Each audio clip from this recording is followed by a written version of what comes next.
2 kings bomb. 1 ace plus a 6 beat that. Across the table the rust-stained robot scratched its metal head. Don't you fool me. Can ace and 6 be played together? Are you out of your mind? Silly boy, you don't know this. In the old era there was a most arrogant official car, its model called S6, which defied all rules. Cheng Qi tapped the frayed playing cards on the table and said, seriously, ace and 6 together is a 6.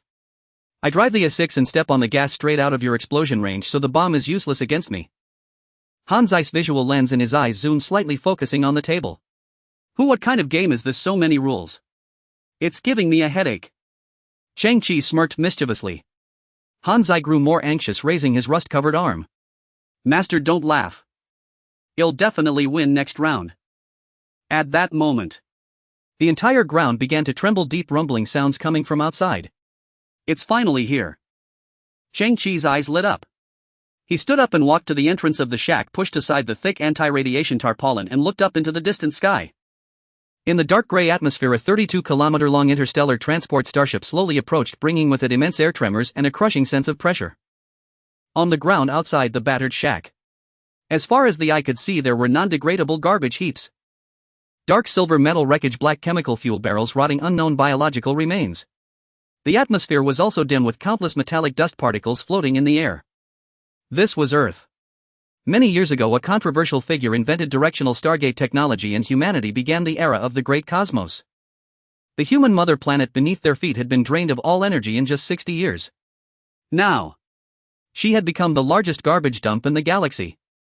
No longer that beautiful blue planet. If viewed from outer space, covered in thick garbage, dim and gloomy, she looked like a moldy prune.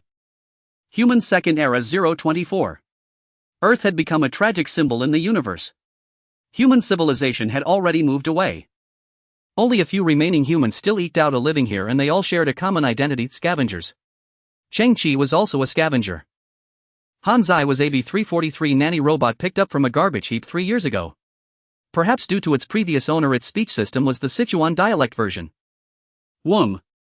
High above the enormous starship hovered its thick hatch, slowly opening. Then millions of tons of garbage scattered and fell to the ground, a spectacular sight. New stuff is here. Hurry up and get it.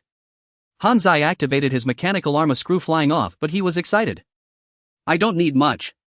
A few kilograms of rare alloy, or a couple of usable P7 circuit boards, or one intact fuel cell. After all, I spent a lot this time. Cheng Qi's eyes flickered. He took a deep breath and slowly walked out of the shack. The starship engine stirred a powerful gust of air. The 18-year-old boy's face was resolute, his dark blue scavenger cloak behind him stained with oil and full of holes fluttering and snapping in the wind. In the distant sky, the transport starship finished dumping its roar, fading as it vanished into the atmosphere. It came and went in haste, no one would pity the garbage below. On the ground, a massive trash mountain nearly 500 meters high had formed. Mud ash, metallic dust, toxic chemical gases and unknown radiation spread freely. Cheng Qi and Hanzai climbed one side of the garbage mountain. A nameless spore mutated by nuclear radiation took root on Hanzai's brass head and blossomed into a flower. Hanzai shook his head slightly, letting the spore grow. They needed to insert the probe into the very top of the trash mountain so that the detection wave would spread downward to find valuable items. Hanzai's arm had a lifting capacity of about 3 tons. Once a valuable item was located, he would start digging by hand. For a long time the two had worked like this, assistant and master, but also companions, relying on each other. During the climb the probe gave a beeping sound. Cheng Qi grew more and more pleased. This shipment of garbage seemed high quality. But things didn't go smoothly. From the other side of the garbage mountain came the roar of a small engine. Cheng Qi's brow furrowed. In the next moment a heavy-duty motorcycle with black smoke puffing from its exhaust appeared at the top of the mountain. The bike's 2 wheels had been modified with multiple metal hooks. By gunning the throttle they could dig into the trash and quickly climb to the top. Hanzai looked up, the flower swaying slightly. It's that bastard again. On the motorcycle sat a large man wearing a black gas mask. His right arm had been modified into a hydraulic mechanical limb, shabby but more than enough to crush even Hanzai, let alone Cheng Qi. Get lost. The man's voice was low, without any nonsense. Luo. Cheng Qi looked up. This pile is 7,125. I've already paid the development fee to the Scavenger Association. This denotes the dumping site of the 5th garbage ship on the 12th of July. Cheng Qi observed for a long time. Every 156 days the starship belonging to a certain mechanical conglomerate would come to dump garbage, and according to its flight path it would likely be the third ship of the day. Garbage from the mechanical conglomerate has always been of high value. Someone once unearthed a functioning energy storage generator and various high-value alloy scrap parts. That scavenger earned a full 7500 credits. I borrowed a high-interest loan from Hyena to pay the development fee. Cheng Qi puffed out his chest. But since I paid, the 7125 garbage heap is mine. That Hyena guy devours people without spitting out bones. The burly motorcyclist seemed to be offering a kind reminder, but his voice was utterly devoid of emotion. If you don't find a high-value item today, you'll die a miserable death. As he spoke, over a dozen scavenger underlings appeared behind him along with 7 or 8 crudely assembled engineering droids. I heard. 7125 80122 91212. All reserved by you. The motorcyclist's voice was deep, his eyes filled with greed. You little beggar have always been shrewd. Those numbered garbage heaps must be of decent value. You want to rob me? Cheng Qi had already guessed his intent, speaking neither humbly nor arrogantly. Aren't you afraid the Scavenger Association will punish you? The association has another rule. The motorcyclist shook his head and a murderous glint flashed in his eyes. If a man dies, the reservation is cancelled. Goodbye. The metal cover on the rear of the heavy motorcycle flipped open and a rust-covered cruise missile rose up. Hiss. White smoke erupted, the missile launched with a roar. The targeting radar was also rusted, but it twisted and turned straight toward Cheng Qi on the mountainside. Boom! A wave of heat swept through, air currents churned, and countless metal fragments were blasted into the sky. In the thick smoke, a dark silhouette was tossed high, then fell into a garbage abyss 2 kilometers away. The motorcyclist sneered. 7125 is ours, and from now on this whole area is ours too. Don't just stand there, start working, damn it. Earth used to be an era with some order, but it was still a jungle where the strong prey on the weak. Now Earth has no proper rules at all. Everyone is at the bottom struggling to break free. Man-eating and bone-crushing happen every day. In the garbage abyss. Cheng Qi took a deep breath, waking abruptly from unconsciousness. He saw the rusty head of Hanzai protecting his chest, its mechanical arms tightly hugging him. Hanzai. You protected me. Hanzai. Cheng Qi pushed aside Hanzai's limp arm, stood up and looked at Hanzai's back, his pupils trembling. Half of Hanzai's torso and both its legs had been blown off. Most lethally, the entire back of Hanzai's head had been melted by the immense heat, its computing core fully exposed, memory transistors shattered, and the red information conducting fluid flowing like blood on the ground. The spore was still on its head, but it had withered after rapid growth and death. Cheng Qi's body trembled. The memory crystal was shattered, not a drop of conducting fluid left. Even if repaired, Hanzai would no longer exist. Sparks of short circuit jumped from its head and its body trembled. On its mouth area, a green energy light flickered weakly. It spoke its final words. What the hell? My head's busted. Improbably scrapped. From now on, without me around, take good care of yourself. I know all your little poker tricks. The next robot won't go easy on you. Cheng Qi, farewell forever. I am going to sleep now. Cheng Qi's face was smeared with black soot. His eyes were wide, glistening with tears. Since Grandpa passed away, Hanzi had been his only companion. He had once promised that when he saved up enough credit points, he would replace Hanzi's leaky hydraulic pump with a brand new one, at most 18 hands old. But now Hanzi was completely and irreversibly dead. Though Hanzi's body had never possessed any warmth.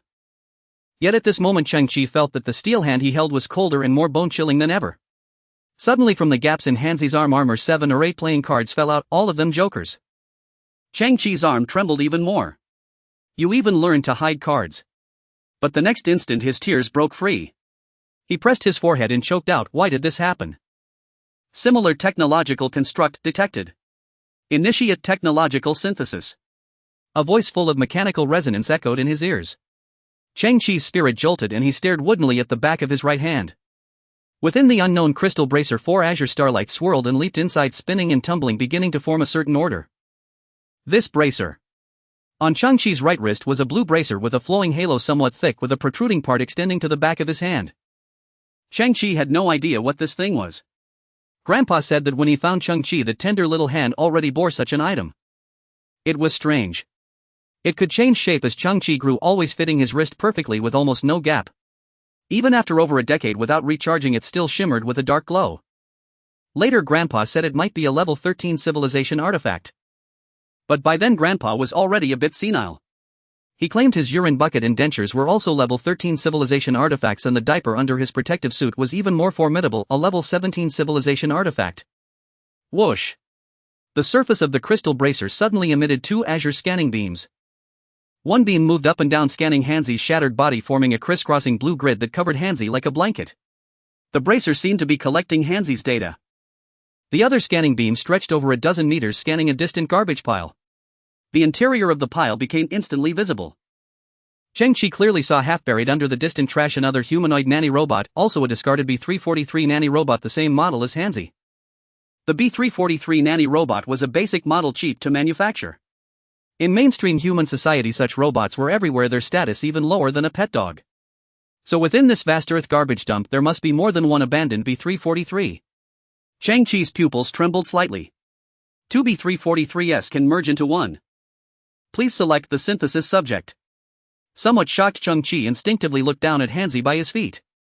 The bracer suddenly seemed to have visual capture capabilities. The grid covering Hansi's body turned red and began flashing at a high frequency. Material formatting initiated. A subjective kinetic force suddenly appeared on Cheng Qi's wrist, controlling his right hand to straighten and point at the distant B-343. That half-buried rust-covered B-343 suddenly radiated an azure luster. After a strange tremor, its body miraculously disintegrated into tiny blue light particles. Disassembled into primitive units. Formatting. Cheng Qi's heart was filled with sheer disbelief. Then, like a rainbow drinking water, the crystal bracer absorbed the blue light particles into itself.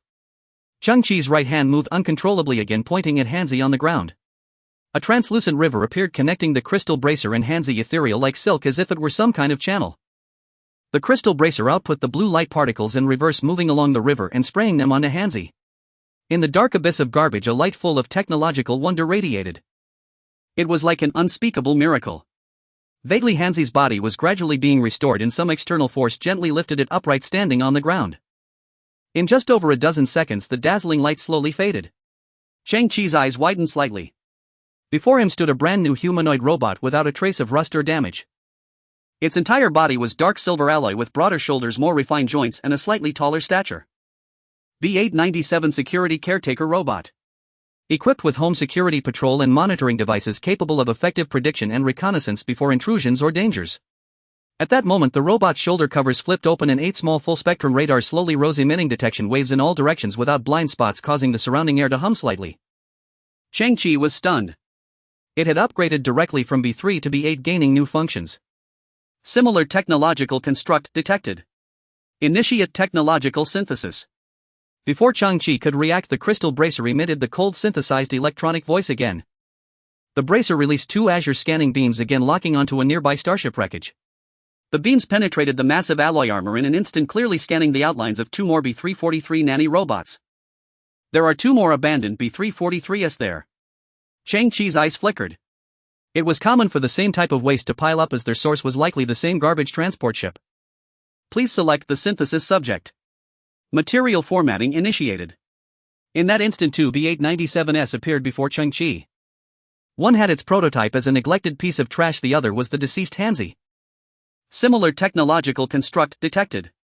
Initiate technological synthesis.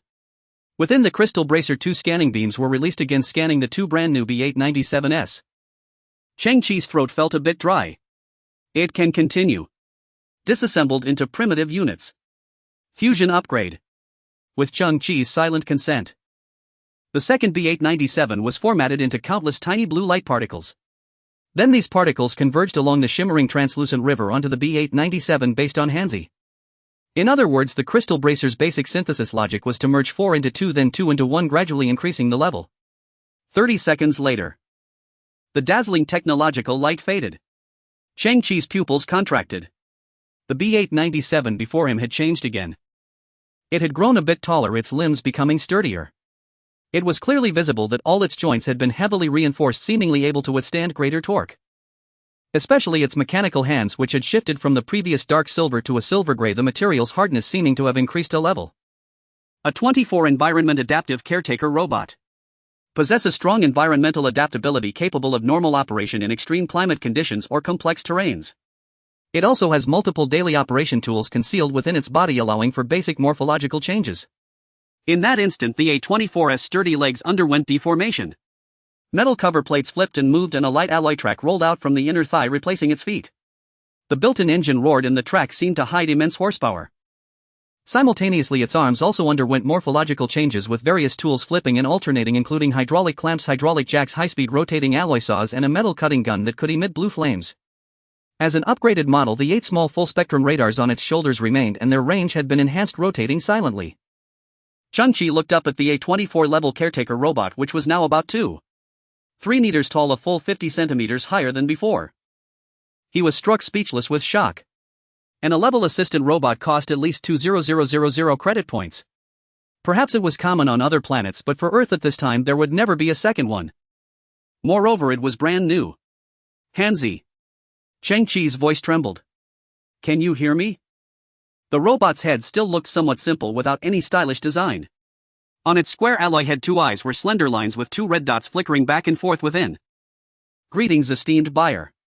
The A-24 Environment Adaptive Caretaker robot is at your service. Please complete the initial setup so I may serve you better. Hearing the emotionless voice from the robot, Cheng Qi's body froze completely. This was what he feared most. Though the mechanical body had been repaired, Hanzi was gone forever. A glimmer of tears in his eyes, Cheng Qi reached out and touched the chest of the A-24. Greetings, esteemed buyer. Please complete the activation procedure. If you insist on unconventional operations, I can't guarantee there won't be accidental harm, you know. The robot stared straight ahead. Cheng Qi paused in his movement.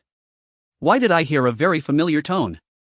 A factory fresh A-24 wouldn't talk like this, would it? Screw it. I can't keep up this act. You little rascal, don't touch my chest. Cheng Qi's dwelling was nothing more than a dilapidated shack. At this moment he sat on a broken bucket before it, staring blankly at the crystal wristband on his right hand, lost in thought. I'm so handsome it's unbearable. If I entered the city, those female service robots would be utterly bewitched by me. To the side, fully revived and upgraded Hanzi was admiring his own physique before a mirror, striking poses. Cheng Qi paid no heed to that exhibitionist. Rubbing his chin, he stared intently at the mysterious object on his wrist. This thing was truly miraculous. Could it really be as his grandfather claimed, a creation of a 13th level civilization? However, the current limit of human exploration had only encountered a 5th level civilization. A 13th level cosmic civilization was a legendary existence. What are you? Cheng Qi suddenly asked his right wrist, then laughed self-deprecatingly. Such objects were usually aloof and wouldn't introduce themselves. I am STC Standard Template Construct. Based on your cognition, a common interpretation is Standard Template Construct or Standard Template Architecture, but this is merely based on your cognition. The slap to his face came swiftly. The crystal wristband projected a cerulean window displaying the above content, then went completely dark, refusing to answer any further questions. Fine. It seems to carry a hint of contempt. Cheng Qi slowly rose, his heart suddenly surging, and squinted, saying, what you are isn't the most important thing. What matters is that I will fully exploit your value. Testing began. Cheng Qi found 2 stones of similar size and 2 wads of toilet paper Hanzi had once used to wipe oil leaks from his crotch. Non-technological constructs cannot synthesize. Cheng Qi and Hanzi crouched on the ground, watching the dancing blue starlight within the STC, vaguely feeling its flight path formed the shape of a middle finger. Fine. Non-tech devices can't be activated. And Hanzi can't be upgraded further for now, since there are no other B-343 prototypes on hand. Cheng Qi pondered, it can only be tech items. Then he entered the shack and retrieved 8 pairs of structurally complex metal shoes. Exploration shoes capable of jump heights from 20 to 80 centimeters through hydraulic components at the base. These were all scrap Cheng Qi had collected, damaged and unusable.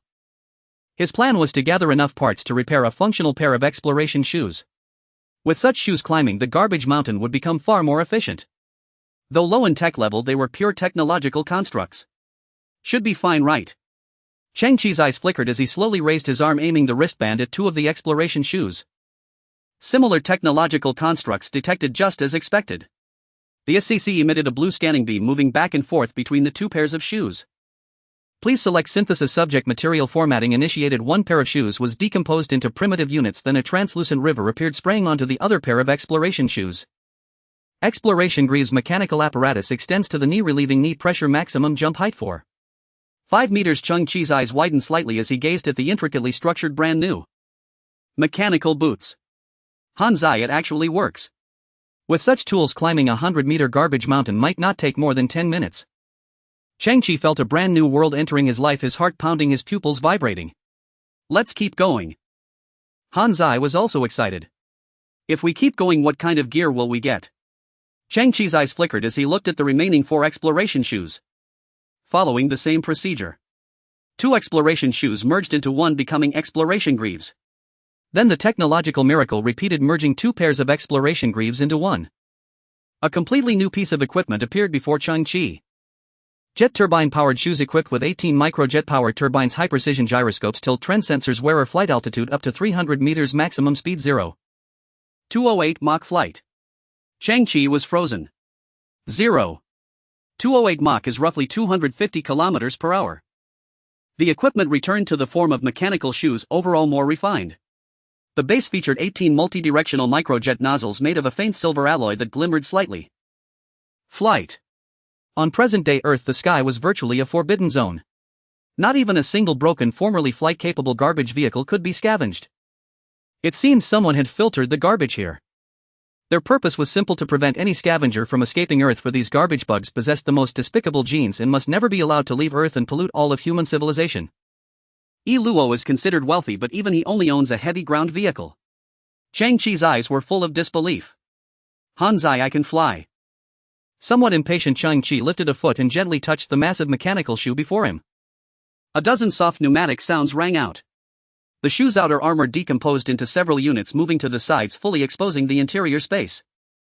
His heartbeat quickened. Cheng Qi placed his foot into the center of the shoe.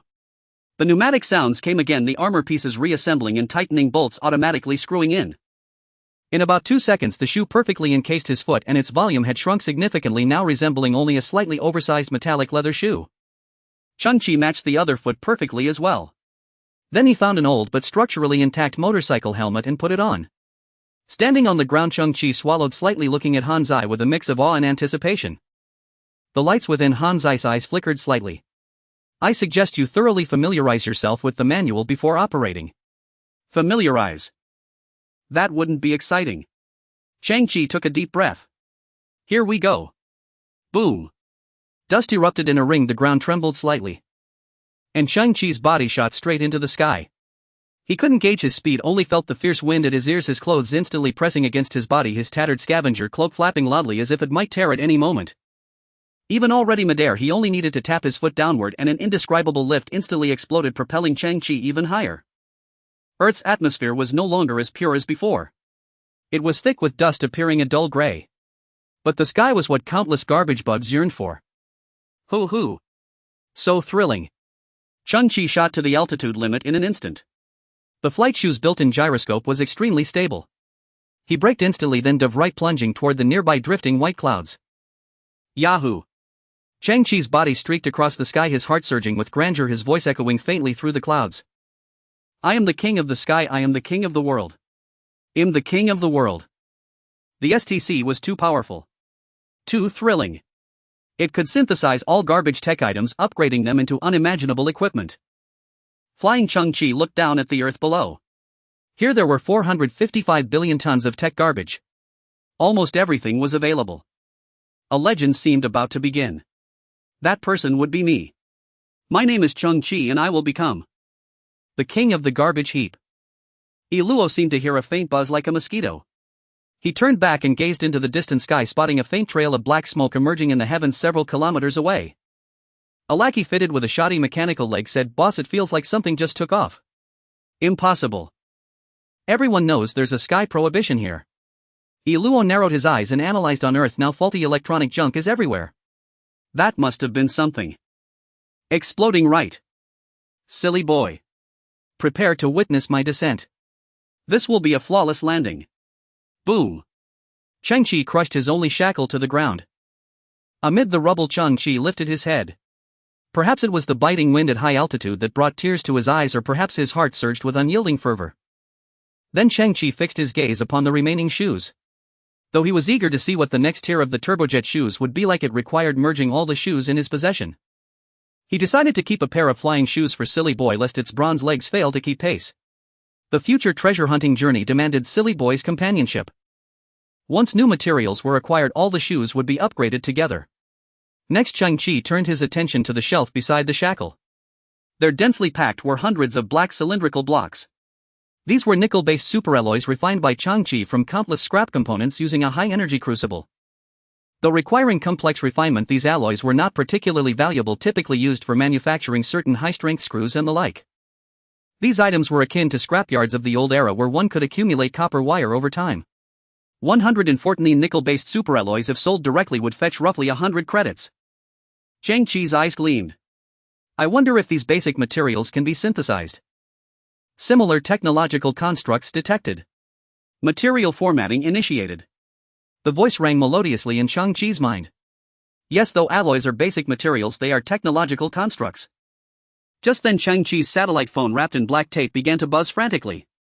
He glanced at it. It was a call from Hyena. Hyena Luke was a scavenger who had made a decent fortune. A year ago he struck it rich by finding a high-value item and subsequently ventured into the usury business.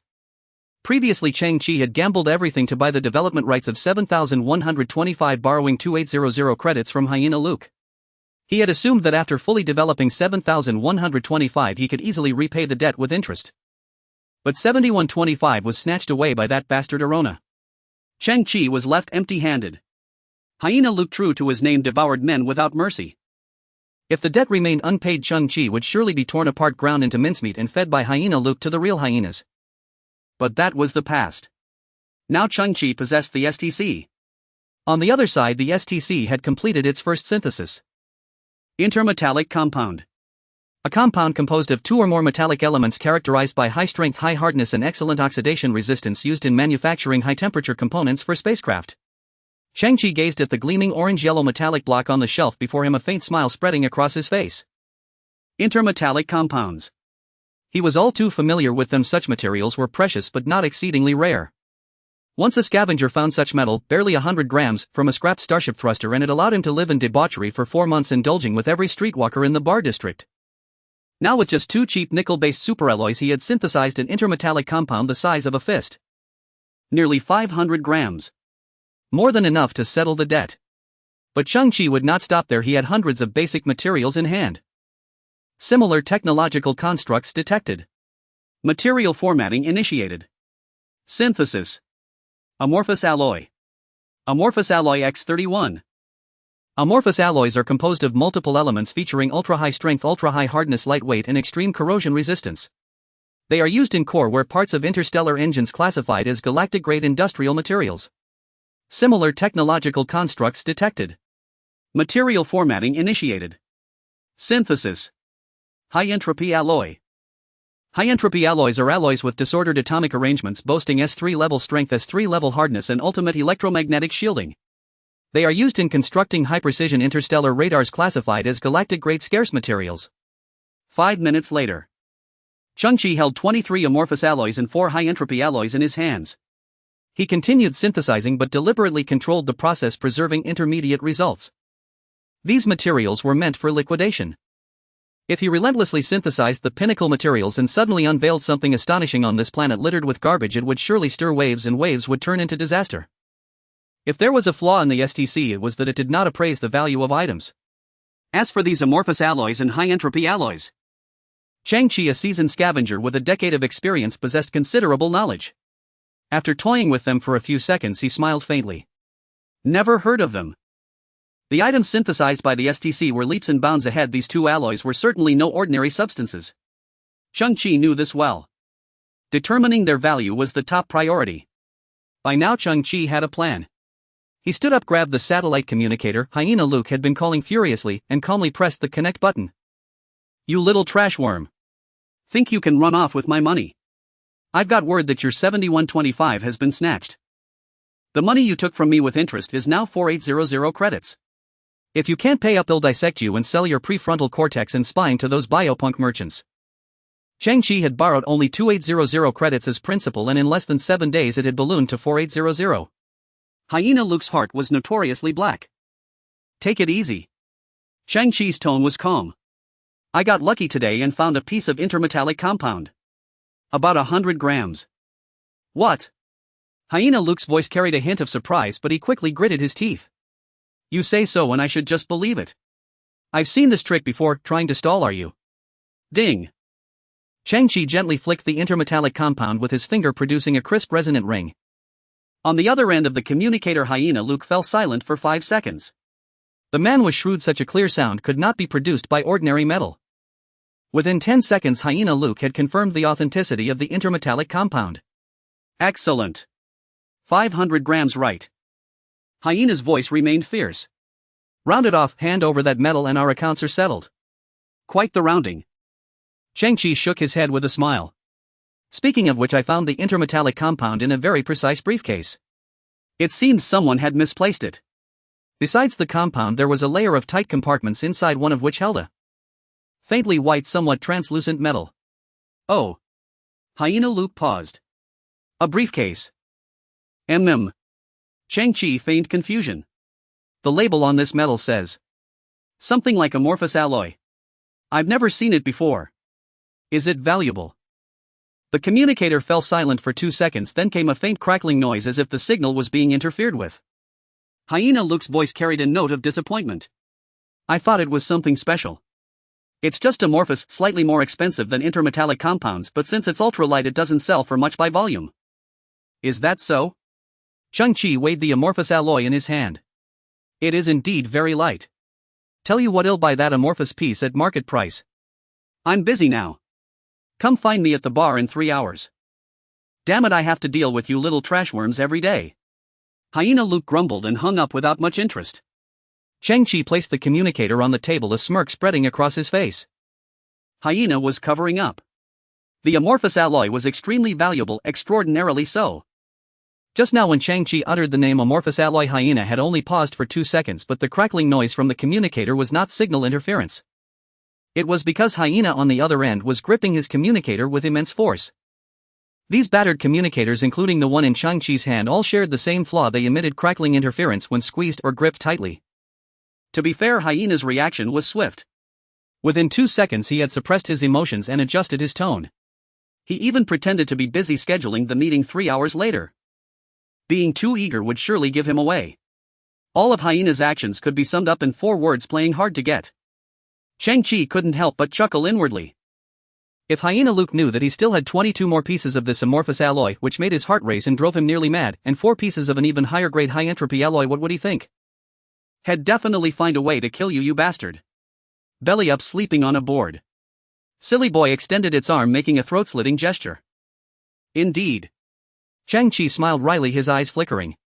Leaving aside other materials, even a single piece of amorphous alloy is enough to drive him to murder and robbery. Silly boy, time to work. Cheng Qi rose to his feet, patting his tattered blue cloak. I can perfectly picture the scene with Hyena. Once he confirms the amorphous alloy in my hands, if I utter a single unnecessary word, I lose. Either hell wave his hand and hidden helpers will emerge from the shadows instantly. Or even more straightforwardly, hell draw a pistol and blow my head off on the spot. Silly boy nodded seriously upon hearing this, stood up and said solemnly, then I won't go. What I mean is I need to gather enough combat equipment within 3 hours. A fierce light flickered in Cheng Qi's eyes. This meeting with Hyena is the final battle, there's no avoiding it. I'm joking with you. Silly boy straightened his 2-meter-tall alloy frame, exuding an imposing aura. Tell me, what's the plan? North side. 112 kilometers. Standing at the entrance of the shack, Cheng Qi gazed into the distance. I remember a year ago a war equipment factory dumped a massive amount of garbage there. Cheng Qi repaired his black goggles, once more guarding against potential glare during flight. Silly boy cautiously touched the jet turbine flying shoes with his metal feet.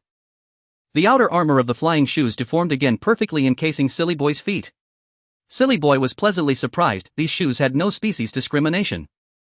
The amorphous alloys and high-entropy alloys were packed into the storage compartment on Silly boy's back, carried along to prevent Hyena from raiding their base. With a thunderous roar, 2 billowing clouds of dust rose. 1 man and 1 machine flew northward. Without the flying shoes, the short 112-kilometer journey strewn with jagged garbage mountains would have taken at least 7 days. 35 minutes later, Cheng Qi and Silly boy hovered high above, gazing down. Here. Why has it become like this? This area, designated Zone B11 by scavengers, was desolate for hundreds of miles. Cheng Qi's memory was not mistaken. A year ago, a starship belonging to a certain war equipment factory had indeed dumped approximately 3,000 tons of waste here. But now the ground-level garbage for miles around had risen by dozens of meters. At the very center stood a colossal garbage mound at least 600 meters high. Within a year, a vast amount of new trash had been dumped here. Why did they have to cover this spot? Is what I need buried underneath? Cheng Qi's composure nearly cracked. Staring below, he noticed red cross markings on the fresh garbage. And it's medical waste. Time is tight. Cheng Qi clenched his fist slightly. We have no choice but to dig. Countless shattered metal containers and green liquids emitting strange odors constantly underscored the decay and desperation of this place. Frowning, Cheng Qi stood at the foot of the garbage mountain. Silly Boy's arm transformed into a hydraulic clamp, snipping through the tangled metal ahead, then with both arms hurled a massive oil drum aside. A pitch-black iron plate, its edges invisible, was revealed on the ground below. With a sharp hiss, Silly Boy's arm shifted form again, deploying a flame-cutting torch ready to slice an opening in the iron plate to continue digging deeper. This is exhausting me to death. Good news. My heart is brimming with fighting spirit. I believe if you give me 2 years, I'll definitely dig up those weapon remnants. Bad news. But by then the grass on Cheng Qi's grave will probably be 2 meters tall. How wonderful. Cheng Qi was long accustomed to Silly Boy's muttering. Go Silly Boy, you're the best in the universe. He cheered him on, yet his brow remained furrowed. At that moment a problem dawned on Cheng Qi. Earth, this colossal garbage dump, was rich in resources, but excavation posed a massive challenge. Over the years the trash here had piled layer upon layer, sometimes even containing starship fragments weighing thousands of tons. After all, activating the STC required having 2 identical technological artifacts on hand. Such equipment wasn't scarce, but finding matching pairs was difficult. Thus the excavation work would be a tremendous hurdle. What's this? A box of diapers, used ones. What's this? A box of long thin balloons. Why are there balloons in medical waste, and expired ones at that? At this moment Silly Boy was very much like a junk collector. He would pick up anything he found, examine it closely, and toss it aside if deemed worthless. He was naive, unaware of the world's truth, that he was indeed a junk collector. What's this? A box of mechanical surgical gloves. Hearing this, Cheng Qi's eyes lit up. Silly Boy, keep these. V12 surgical assistance gloves. Internal mechanical joints assist the surgeon's fingers in performing high-precision movements. Similar technological artifacts detected. Synthesize. Inside the damaged iron box lay 42 gloves, crudely crafted, oversized, with exposed hydraulic tubes and alloy frames. No wonder they were discarded, they would be far too cumbersome for surgical use. These were likely products from 200 years ago. What would the STC synthesize? Cheng Qi's eyes gleamed as he began to operate, slowly raising his right hand. The crystal wristband glowed with a blue light. Break down into base units, fuse and upgrade V50 surgical assistance gloves X11. Lighter in volume, fingertips can extend 0.3 mm metal tentacles for more precise surgical tasks. Cheng Qi shook his head. That's not what I need. Break down into base units, fuse and upgrade S2 surgical assistance gloves X5. Integrated with micron-level circuit engraving and micropower module technology, fingertips can release miniature vibrating force fields to slightly move internal organs, remotely crushing blood clots, stones and other foreign bodies. Cheng Qi shook his head again. Not what I need either. Break down into base units, fuse and upgrade S55 surgical assistance gloves X2. Integrated with nano-level circuit engraving and ultra-micro power module technology, vibrating force field range expanded to a 2-meter diameter with added liquid flow control capability. Cheng Qi's eyes widened slightly. Now that's getting interesting. Similar technological artifacts detected. Breakdown into base units, fuse and upgrade 001 surgical assistance gloves, failed prototype X1. Why a failed prototype? Cheng Qi's eyes flew wide open. The base gloves were all used up. But why on this final fusion attempt did it yield such a result? The STC could not be wrong. Could it be that the ultimate evolutionary outcome of these surgical assistance gloves was a failure? When Cheng Qi read the annotation on the gloves, he was stunned. 051 surgical assistance gloves, failed prototype. Technological development hit a dead end. Researchers resorted to extreme measures in an attempt to achieve a revolutionary upgrade, but the final product deviated from its development mission. Abandoned file 051. Redefining name based on device function. Miniature high-power gravity field regulation gloves. Once the gravity field is released, it is violently uncontrollable, causing all objects within a 4,070 square meter range to float and risk shattering. So, it's a failure only in terms of medical assistance function. But for me, this function. Cheng Qi rose abruptly. Isn't it a divine artifact? Foolish lad, move farther away. A little farther. Farther. Cheng Qi had already donned the gravity field regulating gloves and was flexing his fingers slightly. The gloves, similar in weight and thickness to ordinary leather ones, were a pale blue. Upon closer inspection, however, the surface was densely integrated with chip circuits. When he clenched his fist, a dark blue energy surged on the back of his hand.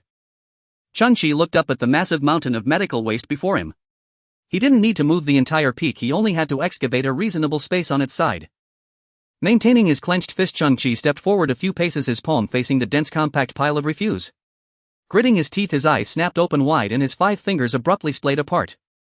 Hum. A sound that violently vibrated his eardrums reached his ears. Cheng Qi felt as if his gloved palm was being struck by an electric current, a tremendous numbness surging through it, followed immediately by a tingling sensation in his scalp. Then, pale yellow ripples visible to the naked eye spread out like ripples on a calm lake expanding 30 meters ahead. Crack! Creak, creak, creak. The sounds of metal grinding and tearing polyethylene products arose. Cheng Qi's other palm also fully opened. The force field instantly intensified. Whoosh! Whoosh! A series of sounds of objects levitating came, iron filings peeled off, dust drifted, and his view was momentarily blocked. Cheng Qi squinted, struggling to see the scene before him. His mouth fell slightly open, his expression one of shock. In the air before him, hundreds of pieces of refuse, large and small, were suspended in a pale yellow force field floating in midair. Without any external force. Gravity field control. Heavens above. The metal head of the foolish lad looked up at the sky. How did he become an immortal so quickly? Hum, boom. Cheng Qi moved his hands horizontally. The floating trash was also shifted horizontally by the force field, drifting 10 meters away. The force field retracted and countless pieces of garbage crashed to the ground. And in the spot where the garbage had been piled up, a space of a full 60 square meters had been cleared. Cheng Qi's heart raced a little. Though he had imagined it before, he hadn't anticipated such efficiency. He looked down at the pale blue technological gloves in his hands. Truly a divine artifact, a timely solution to an urgent problem. Hum, boom. Next, Cheng Qi continuously used the gravity field regulating gloves to move the refuse before him. Go Cheng Qi, the greatest in the universe. The foolish lad finally had some leisure, tying some colorful plastic bags into flower bouquets and waving them up and down turned the world upside down in his antics. An hour later, Cheng Qi roughly calculated that he had moved nearly 2,000 tons of garbage. This was a workload he would never have dared to imagine in his former self. Indeed. Hundreds of years ago, the reason humans could rise abruptly on Earth, standing proudly above other animals, was precisely because they knew how to use tools effectively. At this moment, a huge basin had appeared in front of Cheng Qi, the medical waste mostly cleared away. During this process, the foolish lad had also done some sorting. No more relatively intact technological equipment was found. Broken, tattered fragments were the norm here. Cheng Qi stood at the bottom of the basin, which was not bare earth but just another layer of garbage beneath the garbage. He picked up a metal nameplate from the black sludge, gently wiped it, revealing a line of text: Dan War Equipment Manufacturing Group. Cheng Qi's eyes lit up. In that instant, he truly approached his goal. He continued moving and sorting. With the gravity field control gloves, the efficiency was astonishing. In about 20 minutes, Cheng Qi and the foolish lad had sorted through roughly 200 tons of discarded waste from the Dan group. Their bodies were covered in sludge, their respiratory tracts filled with metallic dust. Trickles of sweat also streamed down Cheng Qi's forehead. Hardship and fatigue were nothing. What was hard to accept was that up until now he still had nothing to show for it. The disposal standards for war-related waste were extremely high. Core components had to be removed. As for firearms, they were basically cut into pieces before disposal. There was only 1 hour left until the appointed meeting with the hyena. A slight anxiety stirred within Cheng Qi. After moving for another 10 minutes, he stopped his actions. Deep within the garbage mountain, he discovered a sealed, enormous metal fuel tank the size of a 2-story building. All entrances and exits had been welded shut layer upon layer. No one would seal up trash about to be thrown away. Why seal all the entrances? Cheng Qi manipulated the gravity field control gloves, gently shaking the huge fuel tank. From inside came the clatter of metal colliding. There's something inside. Cheng Qi's eyes narrowed slightly. He then shot a glance at the foolish lad, who understood, his arm changing shape, flipping out a metal cutting torch. A bright white flame formed a sharp cone, slowly moving across the huge fuel tank, the incision gradually expanding. The abandoned fuel tank was surprisingly thick, taking a full 9 minutes to cut an opening just large enough for one person to pass through. Thud. The foolish lad kicked the fuel tank and the cut steel plate crashed down. The interior of the tank was dim. A rotting stench emanated, along with unknown black ash swirling and drifting inside. Cheng Qi squinted, tied a cloth square over his mouth and nose, and slowly stepped into the huge fuel tank. Crash. Suddenly a mass of white objects fell from above his head and a pair of skeletal hands clamped around Cheng Qi's neck. Cheng Qi had never anticipated this scene and was thrown into utter panic. He stumbled back 2 steps before coming to his senses. Only then did he realize that a white skeleton was suspended from the ceiling.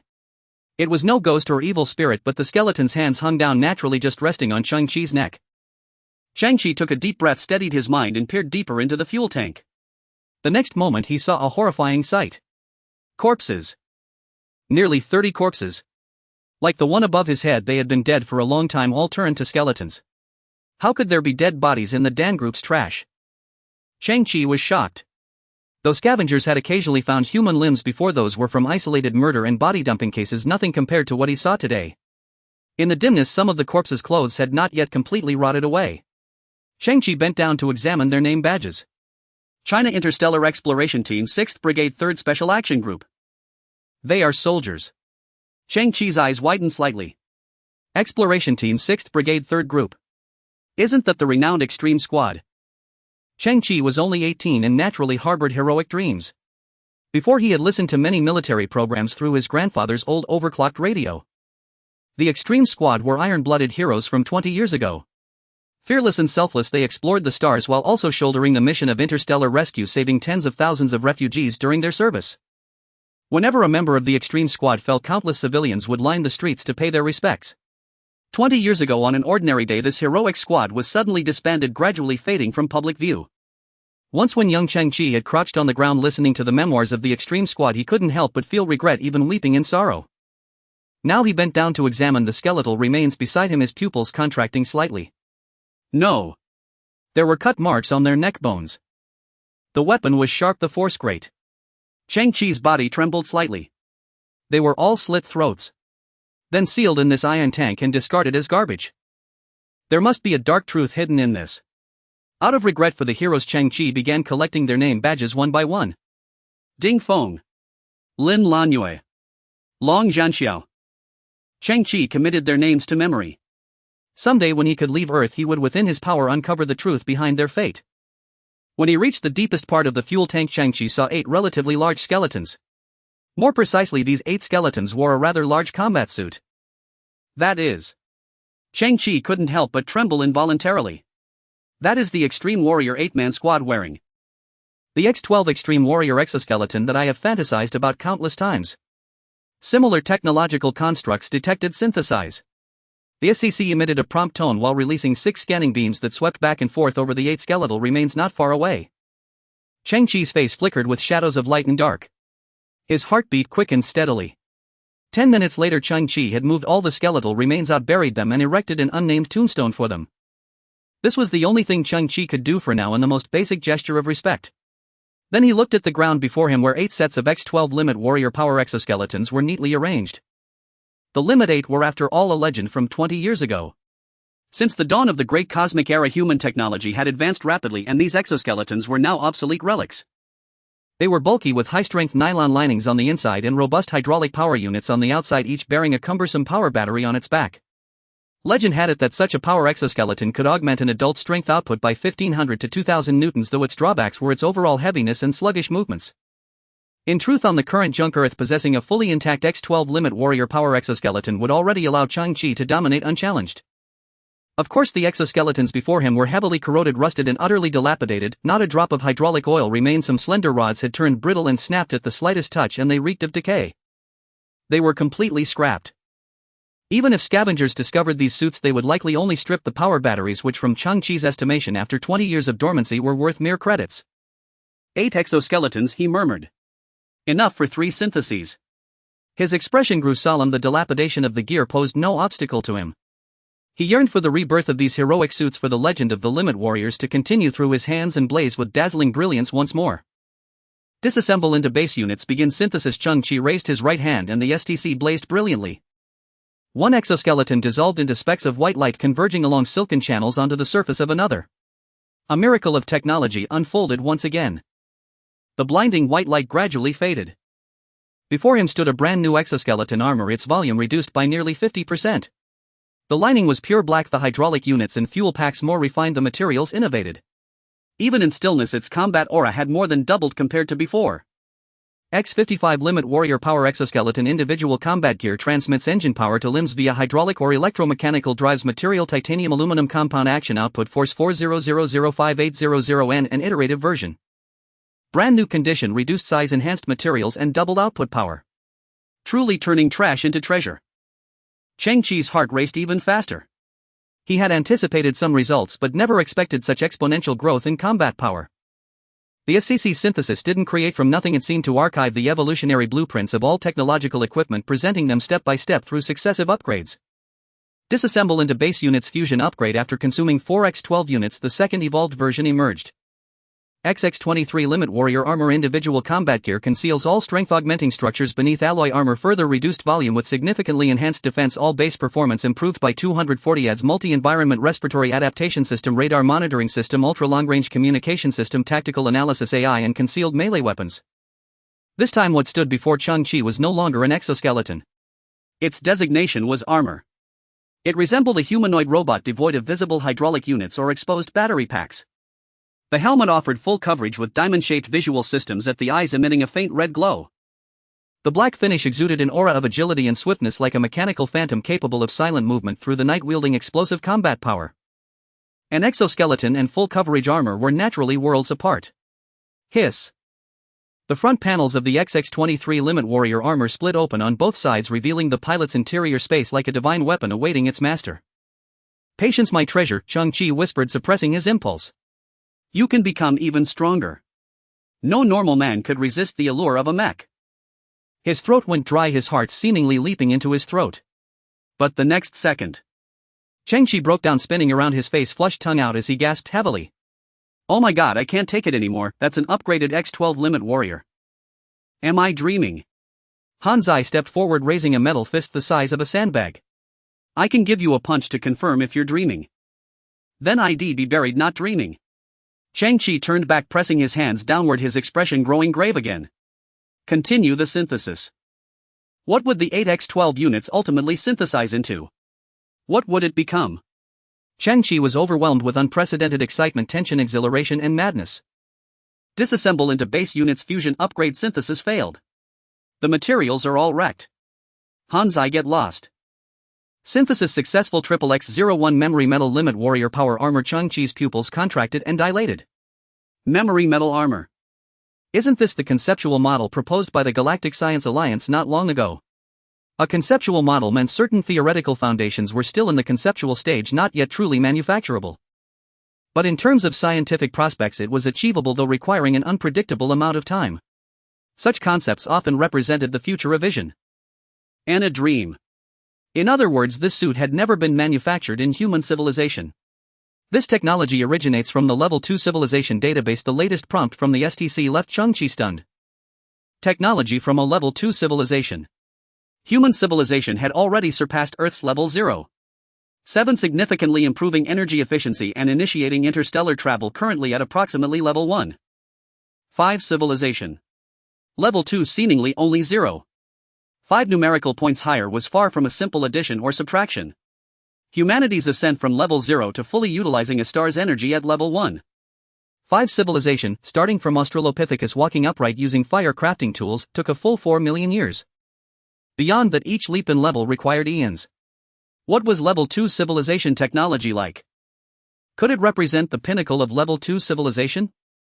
The standard for advancing to Level 2 civilization is more efficient energy acquisition, such as using a Dyson sphere to fully harness stellar energy. Higher civilizations also have limited resources and energy. Different creations receive varying research investment. I see. Cheng Qi looked at the XXX01 Limit Warrior armor before him. It was so lightweight, almost slender, resembling a dark silver bodysuit without gloves or boots and lacking a helmet. "Hello, sweetheart." Cheng Qi swallowed nervously, extending a finger to gently touch the XXX01. Whir. In that instant, the dark silver armor's metallic surface rippled like liquid, the ripples rapidly expanding, generating high-frequency vibrations, transforming into rapidly shifting geometric shapes like miniature raging waves. The next second, the surging geometric shapes began to flow, crawling swiftly along Cheng Qi's finger and covering his entire body. Cheng Qi was astounded. The seemingly rigid metal had turned into liquid. Like a thin undergarment, the XXX01 memory metal armor slithered under his clothes, rapidly enveloping his torso. Simultaneously at the base of his neck a precise metal barb flipped out from the top of his spine, densely packed with hair-thin hooks piercing his skin with a click. Damn! Cheng Qi cried out in pain. Hanzai watched clearly. It was as if a silver viper had reversed out from the back of Cheng Qi's neck, biting down without reason or emotion. Cheng Qi felt a sharp pain at the back of his head, his brain struck by an electric current leaving him blank and numb.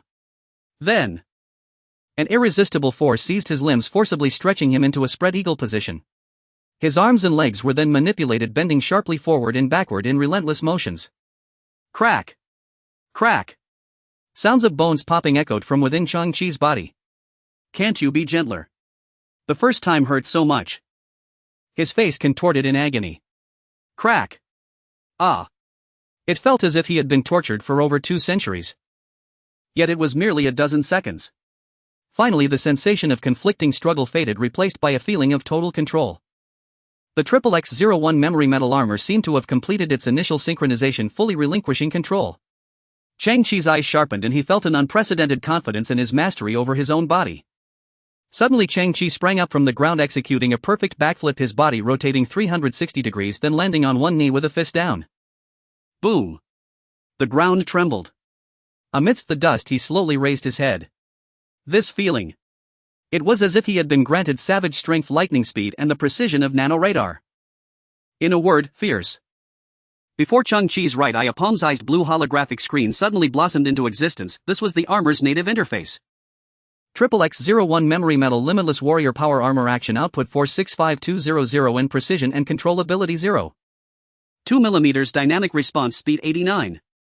1 millisecond durability and fatigue limit 109 cycles biological signal capture rate 57 cycle stress index 19,000 MPa expandable memory metal capacity 0. 4 cubic meters. Due to the user's physical constitution, genetic sequence and other factors, the battle armor's base parameters have not been fully realized. Cheng Qi's eyes widened. As a child who grew up amidst the ruins of technology, he possessed basic equipment maintenance skills. These figures meant that at full operational capacity it could capture my thoughts every 57 microseconds. If the brain issued a command, it could deliver a punch with 65200 newtons of force within a tenth of a second, precisely controlled within 0.2 millimeters. And 65200 newtons was roughly equivalent to the instantaneous impact of a 10-ton heavy truck traveling at 90 kilometers per hour. This impact force was already formidable, concentrated on a single small fist. It was an absolutely terrifying power. And that stress index was likely comparable to old-era firearms like submachine guns, requiring hundreds of rounds hitting the same spot at a perpendicular angle to penetrate it. Although this wasn't the main offensive direction of a level 2 civilization, it was still astonishing. It wasn't earth-shattering yet, such violent parameters were concentrated solely within a lightweight suit of armor. If human technology were to achieve such striking power, the armor's volume would inevitably be enormous. Hanzai stared with its glowing red strip eyes. Seems like you're even fiercer than me now. Due to physical constitution, genetic sequence and other factors, the battle armor's base parameters have not been fully realized. Genetic sequence. Cheng Qi sighed, silently shook his head, then perked up again. What does that expandable memory metal capacity of 0.4 cubic meters mean? Behind this description there was a brief supplementary note: subject to conscious control or can be system automated. Needs testing. Cheng Qi straightened up, squinting as he locked onto a piece of starship wreckage about 5 meters high not far away. That thing was made of high-density metal, looking clumsy and thick, giving an illusion of being indestructible and immovable for eons. The instant Cheng Qi's thought was born, the optimal striking point, optimal striking angle, optimal striking posture and fastest approach route appeared within the blue holographic screen in his field of vision. Cheng Qi couldn't help but marvel. Technology was humanity's ultimate wings. In that second Cheng Qi moved. His legs exerted force and the garbage underfoot emitted a crushing, shattering sound. He followed the blue curve in his vision, darting like lightning around uneven debris, instantly closing in on the massive piece of metal. The optimal striking point turned into a red circle that abruptly shrank. Cheng Qi's body leaned back in midair, his tattered cloak flying as he raised a long leg, drawing it back significantly to leave enough room for a power buildup. XXX-01 rapidly analyzed the situation. Cheng Qi needed powerful support to withstand the immense reaction force upon impact. In an instant, from the ankle of the foot on the ground, 4 dark silver metal support arms spiraled out and deeply rooted themselves into the earth. At the same moment, from the back of Cheng Qi's neck, 2 longer mechanical arms extended and grew. Like 2 abruptly sprouting mechanical spider legs, they also touched the ground, providing powerful support for Cheng Qi's back. Furthermore, the foot that was swinging outward was instantly covered in dark silver metal. To describe it is slow, but all of this happened within a tenth of a second. Whoosh! Boom! That massive piece of metal wreckage estimated to be nearly 5 tons visibly deformed upon impact with Cheng Qi's instep. Then a tremendous instantaneous acceleration erupted, breaking its static state. It was torn from the trash heap and sent flying by Cheng Qi's kick. A piercing sound of air displacement whistled, followed by another loud crash as the giant metal wreckage embedded itself deep into a trash mountain 30 meters away. Cheng Qi stood still, his chest heaving. Such powerful striking force. In that moment, the support arms extending from his body retracted silently. As his thoughts turned, liquid metal flowed from within his wrist, slowly forming a sharp dagger.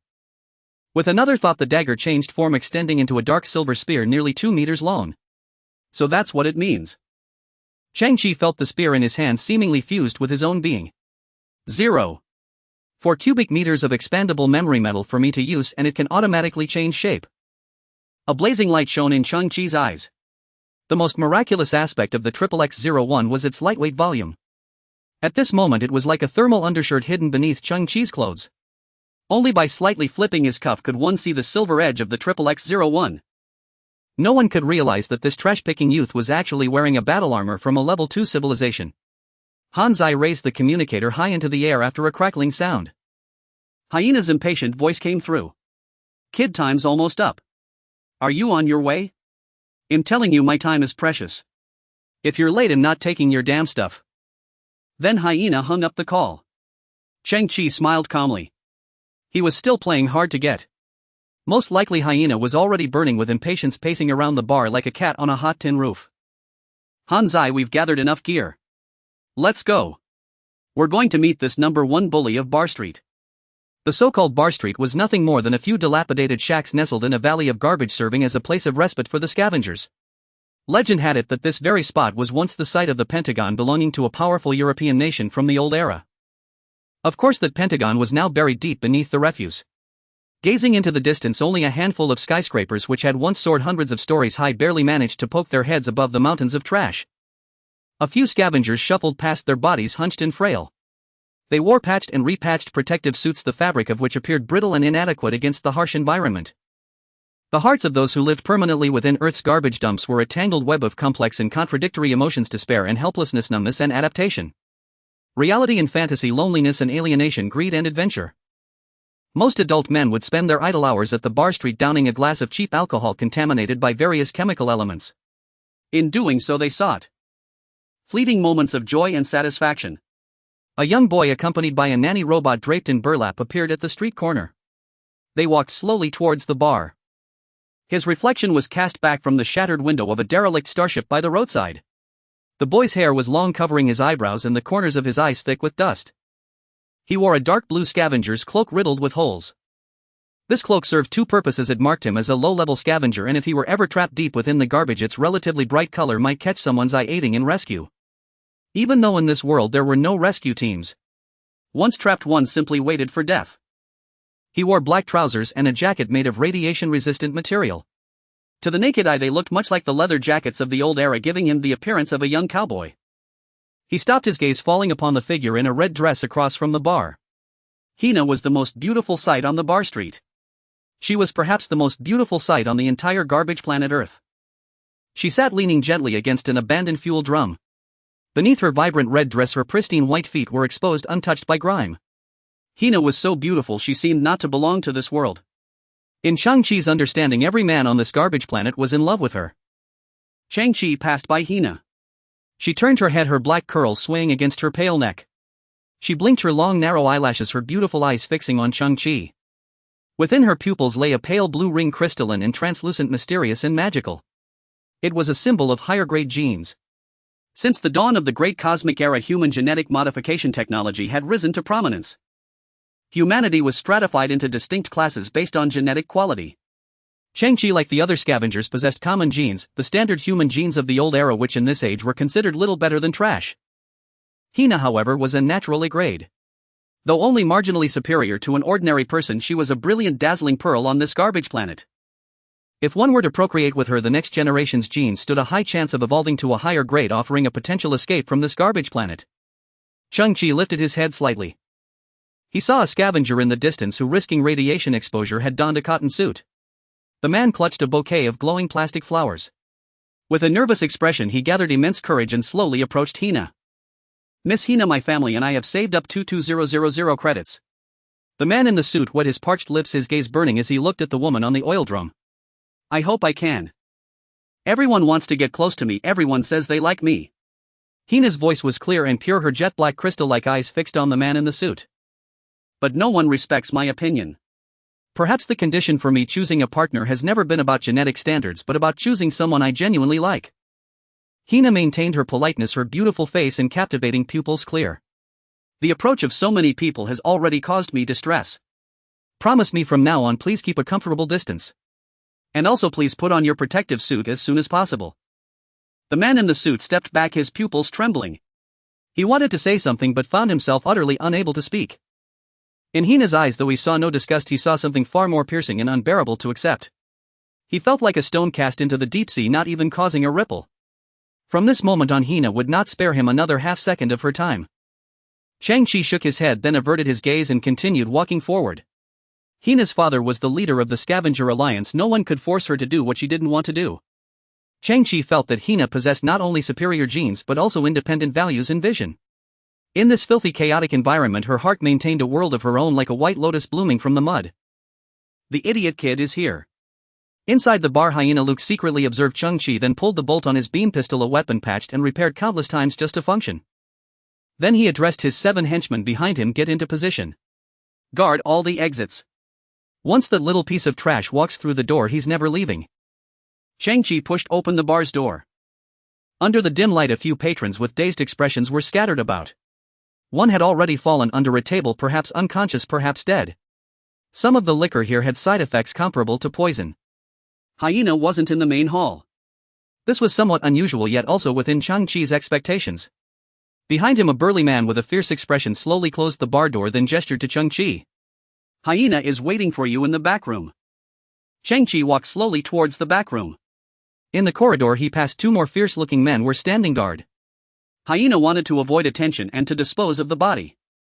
Pushing open the door to the back room, Cheng Qi finally saw Hyena Luke, his yellow Mohican haircut unmistakable. He was sitting behind a desk made of scrap metal, his feet crossed on the surface, a moldy cigar clenched between his teeth. All of his teeth had been replaced with sharp black alloy piercing through the cigar, giving him a ferocious appearance. Hyena Luke first gestured for Cheng Qi to sit, then pulled out his fully charged beam pistol. Then he tapped the desktop lightly with his heel. From behind his desk, a white-haired old man crawled out slowly, his face covered in blood, his mouth torn open. That was old Lin, a friend of Cheng Qi's late grandfather.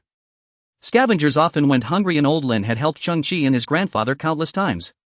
In other words, without old Lin's past assistance, Cheng Qi would never have survived to this day. Hyena then looked up at a burly man standing in the corner. This man's hands had both been modified into hydraulic mechanical arms capable of unleashing astonishing strength. He was also the top enforcer on the bar street. An encirclement, a hostage, a fearsome enforcer. Everything was arranged for Cheng Qi. Hyena Luke didn't want any accidents, not even the slightest one. Haha, you're not going to pull that I didn't bring the stuff, if you kill me you'll get nothing routine, are you? Hyena Luke sneered darkly. You little garbage worm, I have a few questions for you. Where did you? This is to pay off your usurious loan. Cheng Qi interrupted him, his expression calm. He slowly pulled a piece of intermetallic compound from his chest and placed it on Hyena's desk. Hyena Luke's eyes flickered sharply, instantly assessing the item's authenticity. Whoa, the little guy knows what's good for him. A glimmer of light illuminated Hyena Luke's face. Cheng Qi smiled and pulled another piece of translucent golden-hued metal from his chest. This is what I want to sell.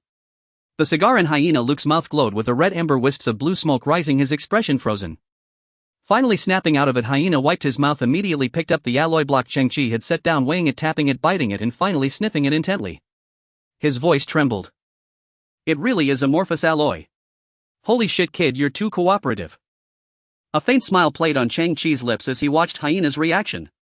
Deliberately, slowly, he pulled another piece of translucent golden metal from his chest and placed it silently on the table. Holy fucking shit. Hyena swallowed hard, his eyes shining brighter than the metal on the table. You've got 2 pieces of amorphous alloy. Cheng Qi, still unperturbed, continued to pull out a third, a fourth, a fifth piece. A 6th piece of amorphous alloy. Holy fucking shit. Hyena Luke's eyes went wide and he bit clean through his cigar with a snap. You have this many. Immediately Hyena craned his neck to look at Cheng Qi's chest pocket, confirming there was no more alloy inside. The next second the man was overjoyed. This stupid brat had brought his entire stash in one go. Saved me a lot of trouble. I was worried he'd hide the treasure and refused to talk even unto death. Clearly I was overthinking it. Did he really think I'd buy it? At this point, if I don't kill him, my whole persona would be completely ruined. The faint blue smoke from the cigar curled upward. Hyena Luke covered his mouth, stifling his laughter, and waved at the thug in the corner. Damn, that's hilarious. Hurry up, kill him. I can't take it anymore, haha. Whoosh. A pneumatic sound rang out as a burst of scalding steam erupted from the first thug's mechanical arm. With a malicious grin, he lunged from behind his arms, reaching for Cheng Qi's neck. The force contained in those limbs was enough to crush Cheng Qi's cervical vertebrae into powder in an instant. In that very instant, a flicker of ferocity flashed in Cheng Qi's eyes. He rose, instantly activating the XXX-01 Limit Warrior armor.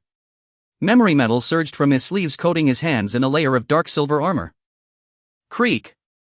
Cheng Qi spun around in a flash and shot out his hands, seizing both mechanical arms of the Bar Street's top thug. His strength was so immense that it twisted and deformed the thug's arms. Crack! The XXX-01 Limit Warrior armor's power surged. Cheng Qi tore off the thug's two mechanical arms, sending fragments scattering. The top thug stared wide-eyed in utter shock. Cheng Qi kicked the thug in the chest. With a thunderous boom, the thug's body was launched, smashing through layer after layer of the bar's rickety wooden walls.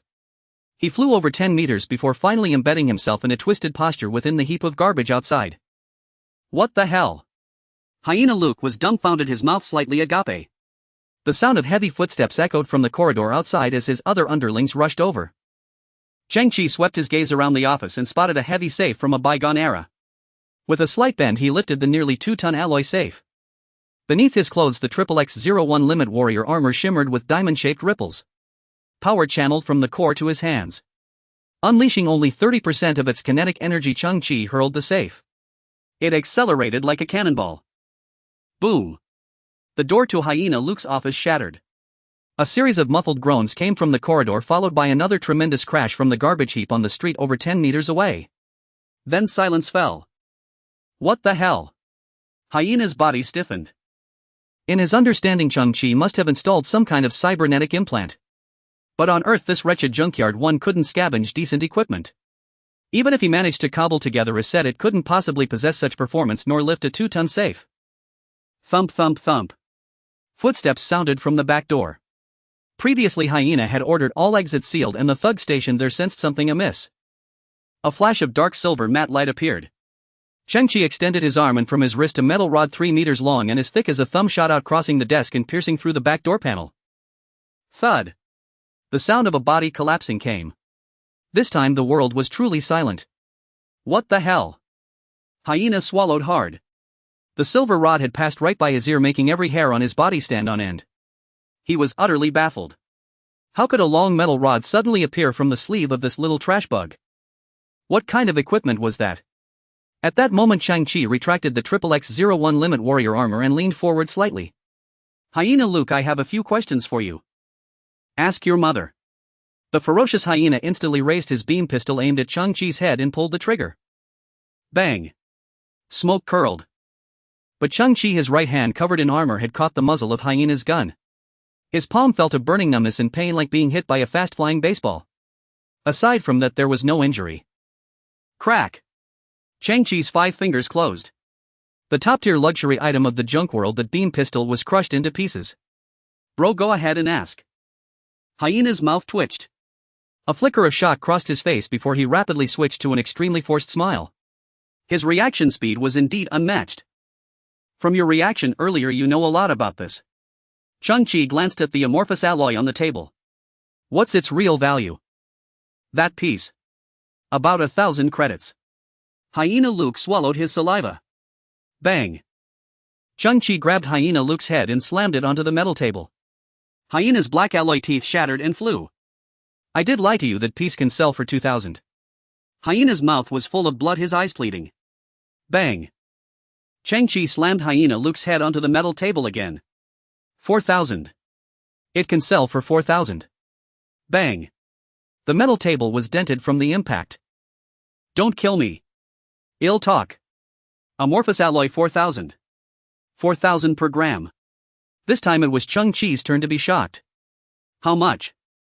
Amorphous alloy 4,000 per gram. Big brother, spare my life, that's the highest price I can get. Cheng Qi's body stiffened. He had guessed hyena would inflate the value but never imagined it would be this outrageous. That piece of amorphous alloy weighed about 50 grams and he had 23 pieces. 4,000 credits per gram. How much money was that? Overwhelmed by such an unimaginable impact, Cheng Qi could barely stay calm. He had never seen so many credits in his life, nor had he ever conceived of such a number. Steady your breath. Cheng Qi grabbed Hyena Luke by the head. When I showed you 6 pieces of amorphous alloy, your reaction grew increasingly ecstatic. It shows you weren't worried about attracting trouble because you have a reliable and stable buyer. So who is he? Hyena Luke panted heavily. He knew now that this little trash bug carried equipment beyond his imagination and wasn't as cowardly as he had assumed. Moreover, this kid was cunning. He had been observing his reactions all along, deducing his background. After a heavy sigh, Hyena completely conceded. He pulled out a relatively sophisticated communicator from his desk. He's not some lowly scavenger. He doesn't even live on Earth. This communicator is the only way to contact him. Cheng Qi picked up the communicator, squinting as he examined it, and chuckled lightly. Thanks for your cooperation. A house catching fire was a normal occurrence. Scavengers often collected unstable chemicals or old batteries prone to thermal runaway. The hyena's bar was on fire. Cheng Qi supported the severely injured old Lin as they slowly walked out of the collapsing doorway. At the very moment he stepped out of the bar, boom! A larger flame erupted from the decaying bar and the building structure collapsed. Many scavengers nearby exchanged glances, but everyone pretended to be stunned, standing still. Hyena was dead. The debts were void. Cheng Qi looked back, his pupils reflecting the flames. When Hyena was alive, he seemed to offer loans providing relief for scavengers, but it was actually the beginning of another hell. If Hyena had lived, he would have sought revenge for the slightest grievance. Even if he lacked the ability himself, he would have used the amorphous alloy as bait to hire more formidable fighters. So, he died. People cast respectful glances. That kid always hung around this area. What was his name? It seemed to be Cheng Qi. Even if the fire was an accident, couldn't the people inside put it out? Even if they couldn't, why didn't they escape? But people chose not to discuss the truth, opting to express their gratitude to Cheng Qi through deliberate ignorance. Hona in her red dress glanced in this direction the moment Cheng Qi stepped out of the bar. Then Hona turned her head back, her beautiful eyes filled with both confusion and a vague longing, silently gazing at the gray sky. Cheng Qi's silhouette disappeared into the bar street. Hona's values were unique. She seemed to be waiting for someone. Now the footprints of human civilization had spread across the vast galaxy. The political systems, cultural frameworks, social structures, and economic systems had all undergone earth-shattering transformations. The chaotic currencies of the old era had vanished, replaced by the universally accepted credit points as the sole medium of exchange. Cheng Qi found it hard to fathom that the amorphous alloys in his possession, synthesized merely twice, could hold such immense value. Indeed, materials science differed from other technologies. Each leap across grades was revolutionary. Moreover, materials science was the cornerstone of interstellar exploration. 23 pieces of amorphous alloy could be liquidated into 4.6 million credit points. Even now Cheng Qi felt as if he were in a dream. A lowly youth surviving by scavenging trash had suddenly acquired wealth on a million credit scale. This impact was so profound that for a time Cheng Qi experienced a sense of dissociation. He couldn't believe it. But it was real. Using the communicator gifted by the hyena, Cheng Qi contacted the buyer. The man called himself Muon, a higher human residing on another planet. His purpose was to acquire high-value alloys, and he cared not who the seller was. The man's words carried little emotion, yet his phrasing was quite polite. They agreed to meet at 9 o'clock after nightfall. Muon would pilot his aircraft to land on Earth, and during the transaction he wished to keep a low profile. It was now 5 in the evening. The sun hid behind Earth's filthy atmosphere, its light feeble like a candle on the verge of extinguishing. With a grunt, Hanzai carried a massive safe, each step leaving a deep imprint back to the front of the shack. Cheng Qi squinted, a smile spreading across his face. On Hanzai's shoulder was the 2-ton safe from Hyena Luke's office, which Cheng Qi had hurled as a weapon during their fight. You ain't got the knack for thrift, Hanzai said, dropping the cumbersome safe heavily to the ground. In the end, you still need me. Cheng Qi gave a helpless smile. No wonder he hadn't seen Hanzai during the scuffle with the thugs. The fellow had gone off to steal the safe. As if reading Cheng Qi's thoughts, Hanzai raised a mechanical finger and said, "This ain't stealin', it's scavengin' trash. Right, since someone threw it away, that makes it garbage." Birds of a feather flocked together. Cheng Qi and Hanzai quickly reached a consensus. With a sizzle, a blazing white flame formed into a sharp cone. Hanzai deployed his metal cutting torch and began slicing through the hyena's safe inch by inch. Had ha. Had ha. Both Cheng Qi and Hanzai mind wiping drool from their mouths. With a crash, the safe door fell flat to the ground. Hanzai's mechanical arm reached inside and pulled out bundles of items. Its unpolluted natural mineral water only expired by 2 years. Heavens above. And fresh-locked natural beef only expired by 1 year. My God. There are even 2 apples. Cheng Qi was also somewhat surprised. Inside the hyena's safe were merely some food items. Yet he could fully understand. On this earth blanketed in garbage and polluted by nuclear and chemical waste, such food was precious, even luxurious. No crops grew on Earth anymore, and the few surviving animals had undergone grotesque mutations. Scavengers mostly subsisted on low-grade nutrient fluid. The campfire flickered gently, illuminating the small area before the shack.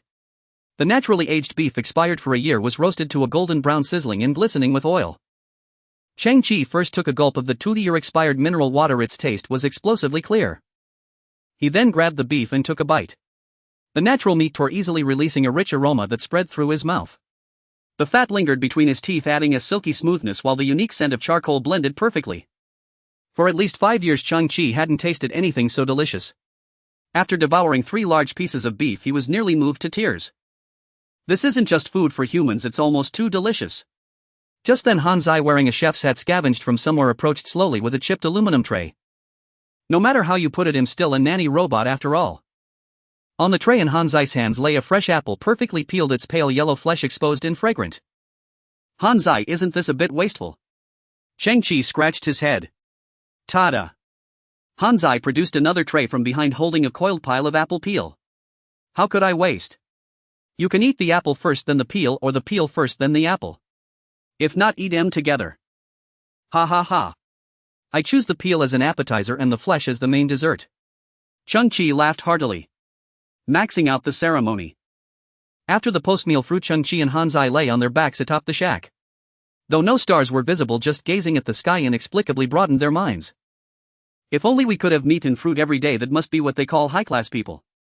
Keep your heart open, it'll come sooner or later. By Cheng Qi's hand lay a black technological box. It too had been inside the hyena's safe, but it was damaged and its function was unknown for now. The box's exterior bore only one emblem, a perfect circle with a tiny white dot at its center. I've entered Earth's atmosphere. Mo's voice came through the dedicated communicator. I will land in 2 minutes. Cheng Qi looked toward the northern sky. A faint glimmer flickered for an instant before vanishing completely. That was Mo's aircraft landing near Bar Street. Cheng Qi stood up, his expression turning serious. Hope the transaction goes smoothly. However, 5 minutes later, Mo's voice came through the communicator again. Cheng Qi, my apologies. Although I've landed, am delayed by a trivial matter. Let's postpone our meeting by 10 minutes. The location remains unchanged. Trivial matter. Cheng Qi frowned. Just now he had heard some indescribable strange sounds through the communicator. Cheng Qi promptly sat up, his eyes flickering.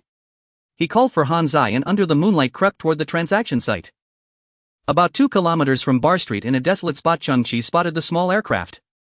It was agile and sleek, exuding a technological aura that clashed starkly with its surroundings. Cheng Qi did not rush to reveal himself. Instead, he hid behind a pile of trash, squinting as he observed. The aircraft's hatch was open. When Cheng Qi saw the scene inside the cabin, he froze, his eyes widening slightly. He saw Mo impeccably dressed in a suit. And Hina in a flowing red dress. If you want, you can do anything to me. Her voice was thick and syrupy, laced with obvious panting. At that moment, Hina clung to Mo's neck, her beautiful eyes brimming with seduction, as if lost in passion, unrestrainedly unleashing her allure. Yet Mo, enjoying such a fortune, showed little expression on his face. Miss, I hope you'll stop. My patience is nearing its limit. Mo pried Hina's arms, which clung like an octopus, from his neck and gently pushed her away. The flush on Hina's face had not yet faded. She stepped back, her eyes trembling, her expression gradually consumed by deep disappointment. In Mo's face she saw the most piercing and unbearable thing. She felt like a pebble cast into the deep sea, not even stirring a ripple. Miss, I hope you'll leave on your own. Also, I suggest you put on a protective suit immediately. Mo's voice was calm and rational. In this environment your constitution won't hold out for long. Hina's eyes were wide, her lips trembling visibly. The mechanical boarding ladder activated, lowering her to the ground outside the aircraft. In the dim night Hina's red dress fluttered slightly, but she stood motionless like a soulless puppet. The small aircraft emitted a red warning beam enveloping her figure, and a synthesized voice announced, "Please leave immediately." In the same dim night, Mo, standing tall and straight, slowly turned his head toward where Cheng Qi was hiding. His sharp eyes emitted a faint blue glow. Mo straightened his suit, walked directly rounded the trash heap, and appeared before Cheng Qi. Cheng Qi felt a slight chill inside. He detected me that easily. Of course we weren't far apart, and my hiding spot wasn't exactly covert. It might not fall under some superpower, but it could at least be called extraordinary perception. Sorry for delaying the transaction. The suited man gave a slight nod of apology. Do you need an explanation? Cheng Qi's mind was slightly disoriented. Do you know Hina? Mo shook his head. No. Cheng Qi was taken aback. Then you too. Mo looked up at the sky. Not many things can fly here. If someone stares intently at the sky, they're bound to spot my aircraft. The lady you call Hina must be one of them. She found me, begged me, even pleaded with me to engage in homologous chromosome synapsis and crossover. Cheng Qi tilted his head, raising an eyebrow. What? Mo's voice was very calm. That is reproductive behavior, mating, going to bed. Cheng Qi's eyes widened slightly. How could that be? It's very normal. Mo shook his head helplessly. Because my genetic grade is D and the Hina you speak of is E. She wanted to obtain some high-quality gene fragments from me to conceive a higher-grade offspring. Then there's a chance she could ride on the child's coattails and leave this place. At that moment, Cheng Qi's gaze fixed on Mo's pupils. It was a very subtle feature. The irises were a purer black, and within those black irises flickered 3 interlocking rings emitting a mysterious deep blue luster. Cheng Qi's ordinary pupils contracted as he recalled the extraordinary perception Mo had just displayed. Mo's voice came again. I patiently reasoned with her, comforted her, but it was useless. She kept pestering me. Grade genes. Cheng Qi's eyes widened. This was a concept he had heard of but never seen. Indeed, scavengers had very inferior genes, not even worthy of a clear grade.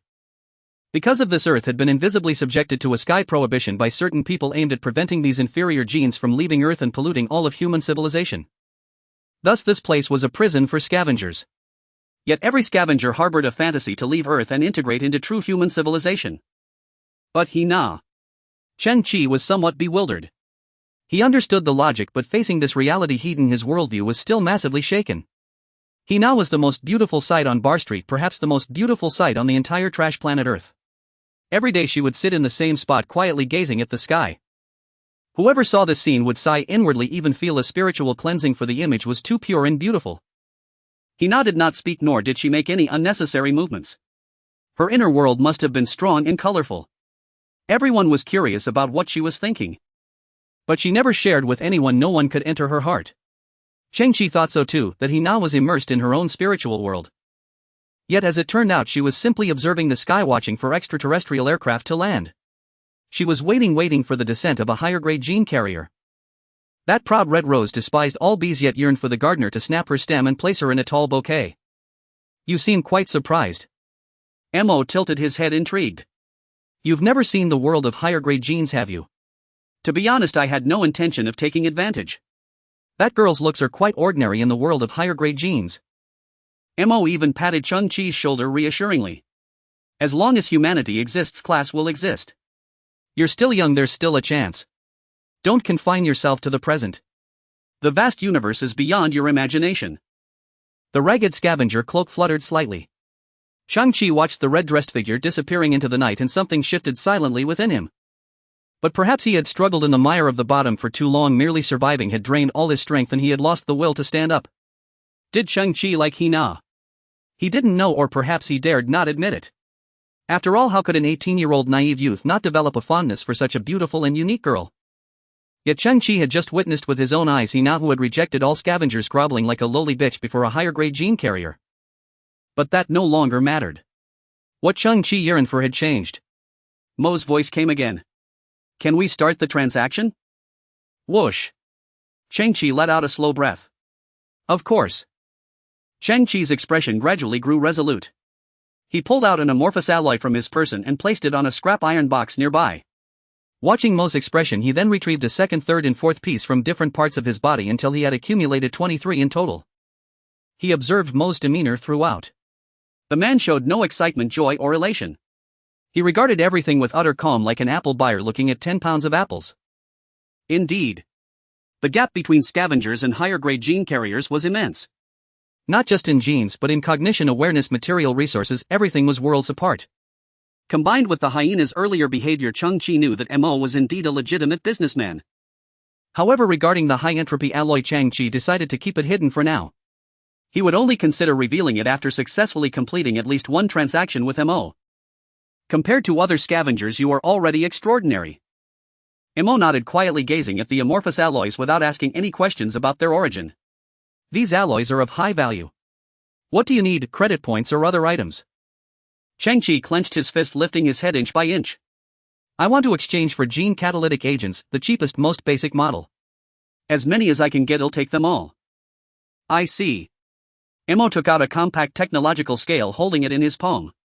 One end of the scale emitted a golden scanning beam, moving up and down to scan the 23 pieces of amorphous alloy. On the other end of the scale, a laser curtain was projected, gradually displaying a set of numbers. Amorphous alloy 100, purity total 1186. 3 grams. Value 5. 016 million credits. Mo held the technological scale with one hand, looking seriously at Cheng Qi. Standard market price, fair and square. Cheng Qi's brow twitched. The price per gram of amorphous alloy was over 4000. Back then the hyena had been beaten to a pulp, yet still dared to hold back some goods. Men die for wealth, birds die for food. This truth resonated even more profoundly on the garbage earth. In contrast, the Mo before him appeared exceptionally professional. According to the Galactic Alliance regulations, even the lowest grade genocatalyzing agents are extremely precious and valuable. Mo looked at Cheng Qi, his voice filled with reason. Although the success rate of such agents is as low as 0.0035, their market price still ranges from 1 to 2 million credits per dose. Cheng Qi keenly caught the key point. And what about outside Galactic Alliance regulations? Mo smiled, a hint of approval in his eyes. Black market genocatalyzing agents cost 8,00000 credits per dose with a success rate 0.002 percentage points higher, but the downside is a tendency to cause genetic dissolution leading to instant death. Cheng Qi frowned, then made a startling remark. Is there anything worse? What? There's no worst, only worse. I'm a man who pursues extremes. Mo was slightly taken aback. I thought you were ready to gamble everything on that less than on a % chance of survival, but I didn't expect you to be crazier than I imagined. If you want worse, only I can get my hands on such things. Mo lifted his chin. Black market genocatalyzing agent failures, 3,00000 credits per dose with a 0.8 survival rate. A light flickered in Cheng Qi's eyes, a light Mo couldn't comprehend. That's the one. Even Mo, who always prioritized reason, was momentarily stunned. He gazed at Cheng Qi for a long time in silence, then nodded in resignation. I need to take your alloy first. Do you trust me? I've heard high-level gene users are about more than just physical enhancement. Cheng Qi fixed his gaze on Mo. All scavengers were like dirty rats trapped in a garbage dump with a cage of narrow bars looming outside. Mo might be a swindler, or he might be a precious and urgently needed external channel. Cheng Qi had to verify this channel. It was a gamble. If he won, a new door would open, making both buying and selling smooth. If he lost, he would have to start from scratch. For the lower class, everything required more cost.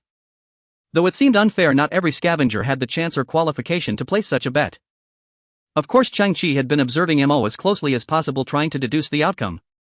He believed his chances of winning were higher. Cheng Qi paused, then smiled. The mindset and morality of high-level gene users improve as their genetic sequence advances. Take you for example, as a merchant you should disdain deceptive practices. High-level individuals aren't perfect. Some are, as you say, but not all. Mo merely nodded calmly. But when dealing with me, you can rest assured. With that, Mo packed Cheng Qi's amorphous alloy into his black briefcase and turned to leave. After a few steps he paused and looked back. Given your trust, he'll give you a gift as well. Mo took a paper card wrapped in a dustproof bag from his briefcase and handed it to Cheng Qi. Cheng Qi examined it in his hand. It was a paper business card. In this era, paper business cards were extremely outdated, long replaced by digital ones. Huo Linzhong, Chief Professor of the Muon Research Institute. Cheng Qi looked up. What is this? A piece of information. Mo lifted his briefcase and said slowly the Muon Research Institute was among the last scientific institutions to evacuate Earth. Though it has been abandoned by mainstream science and even criticized, I speculate they left behind a large amount of research equipment and results. You're a scavenger. Mo walked back toward his aircraft, speaking over his shoulder. This information should be useful to you. After Mo boarded his aircraft, Hina emerged from behind a garbage mountain. She hadn't really left. She watched the aircraft slowly ascend, clutching her chest, her expression one of indescribable loss. Then, Hina looked toward the garbage heap, standing on tiptoe to peer closely. She knew Mo was there to trade with someone, but she saw no sign of that person. After confirming no one was there, Hina smoothed her tangled hair and wiped the dirt from her knees. She swished her flamboyant red dress, tilted her smooth chin upward under the hazy night, and her expression once again turned into that aloof, unapproachable demeanor. Hina stepped on the garbage-strewn ground and walked into the night. From behind the garbage heap, Cheng Qi's figure emerged. Watching the receding beautiful silhouette, a trace of indifference crept into his eyes. Hina was no longer the beautiful red rose in his heart. Now Cheng Qi only wanted to climb relentlessly to break through the class barrier that no one had ever shattered. Muon Research Institute. What is a muon? Is it some kind of unknown particle? Why have I never heard of it in the news? By the shack, Cheng Qi stared at the business card in his hand by the light of the campfire. This card was probably over 100 years old. Phone numbers like this must have long been obsolete. Professor Hua Linzhong was likely deceased. Address: China's 52nd Research Zone. What was the 52nd Research Zone? For garbage Earth, human civilization had been interrupted countless times. No one knew where the 52nd Research Zone used to be or what it had become. And this Zone 52 was surely buried under thick layers of garbage. Cheng Qi turned the card over to look at the back. The back was completely blank except for a pattern, a black circle with a small white dot in the center. Cheng Qi's pupils suddenly contracted. He immediately got up and took out a black box from his shack. This was an item he had obtained from the hyena's safe, hidden away alongside beef and apples as treasures. Comparing the box with the card, the pattern was identical, a circle with a white dot resembling some kind of microscopic particle with a spherical exterior and a core. This box once belonged to the Muon Research Center. Cheng Qi immediately took action, beginning to disassemble the technological box in front of him. He had tested it before and knew it was damaged. Now he would try to repair it. 10 minutes later, Cheng Qi had completely disassembled the technological box, understanding its internal structure and function. It was a signal tracker. And it had only one fixed target. Cheng Qi's eyes flickered. The target of this tracker is most likely the Muon Research Center. And the hyena had already disassembled this box. He probably knew there was treasure hidden behind it. But inside the tracker, 4 chips were completely burned out. Cheng Qi clicked his tongue in regret. I can only replace the chips, but unfortunately across the entire Earth garbage dump the probability of finding substitutes is minuscule. A harsh dragging sound came from outside the shack, like metal scraping against the ground. Cheng Qi lifted the tarpaulin and looked out the door. A little girl stood outside, around 5 or 6 years old, with her hair tied in 2 small buns and rosy cheeks. A hemp rope was tied around her waist, dragging a broken bathtub behind her filled with all sorts of technological junk. The little girl's strength alone was not enough to drag the bathtub. Behind it, a mechanical dog with only 3 legs was pushing it with all its might, using its head. The girl had already stopped, but the mechanical dog, unaware, kept scrambling its 3 legs in vain. A rare metal detector was installed in the dog's nose, making it an excellent scavenging assistant. Cheng Qi, I heard you were hit by Oris missile. I heard you were dead. I just came to see if you were dead or not. The little girl stared with her big dark eyes. Are you dead? Oh, it's Xiao Qiong. Cheng Qi stepped out of the shack, thought for a moment, and said, I don't seem to be dead. That's settled then. The little girl waved her hand. You adults really worry me. Cheng Qi smiled. Where are you going? Xiao Qiong sniffled and looked into the distance. To set up a stall on Bar Street, see if I can earn some extra money. You know, Mom works herself to the bone for a few credits and doesn't take care of her body at all. I want to help her pay off some debts. You adults are such a worry. Cheng Qi gazed at Xiao Qiong. She was just a 50-and-a-half-year-old little girl. Her father had been a strong young scavenger with a stable income, but a year ago, to find more valuables, he began digging deep into the garbage heaps like the coal mines of the old era. The tunnel collapsed and Xiao Qiong's father was trapped inside forever. To raise Xiao Qiong, her mother was forced to sell her body on Bar Street. Xiao Qiong had no idea what her mother's job really was. Since her father died, she felt she had to shoulder half the sky, so she always repeated those precocious phrases. Cheng Qi glanced at the broken bathtub. How much do you plan to earn? Just 20 credits will do. Xiao Qiong nodded to herself.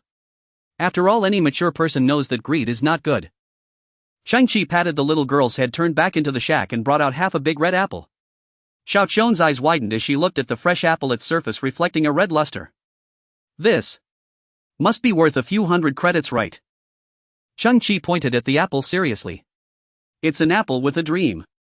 If you try to sell it or store it for too long, it will go pop and vanish into bubbles. It once told me in secret that its dream is to be eaten while someone walks along. With that, Cheng Qi placed the apple in Xiao Qiong's hand. Here, help make its dream come true. You adults, you clearly want to take care of me, but you have to make up a fairy tale full of holes. Xiao Qiong brought the apple to her nose, sniffed it, then took a crisp bite. She wrinkled her nose and tears welled up in her eyes. After wiping her eyes, Xiao Qiong began dragging the bathtub slowly. I won't take advantage of you. After I sell today's goods, well, split it 50-50. Cheng Qi smiled, then looked toward the distant garbage heaps.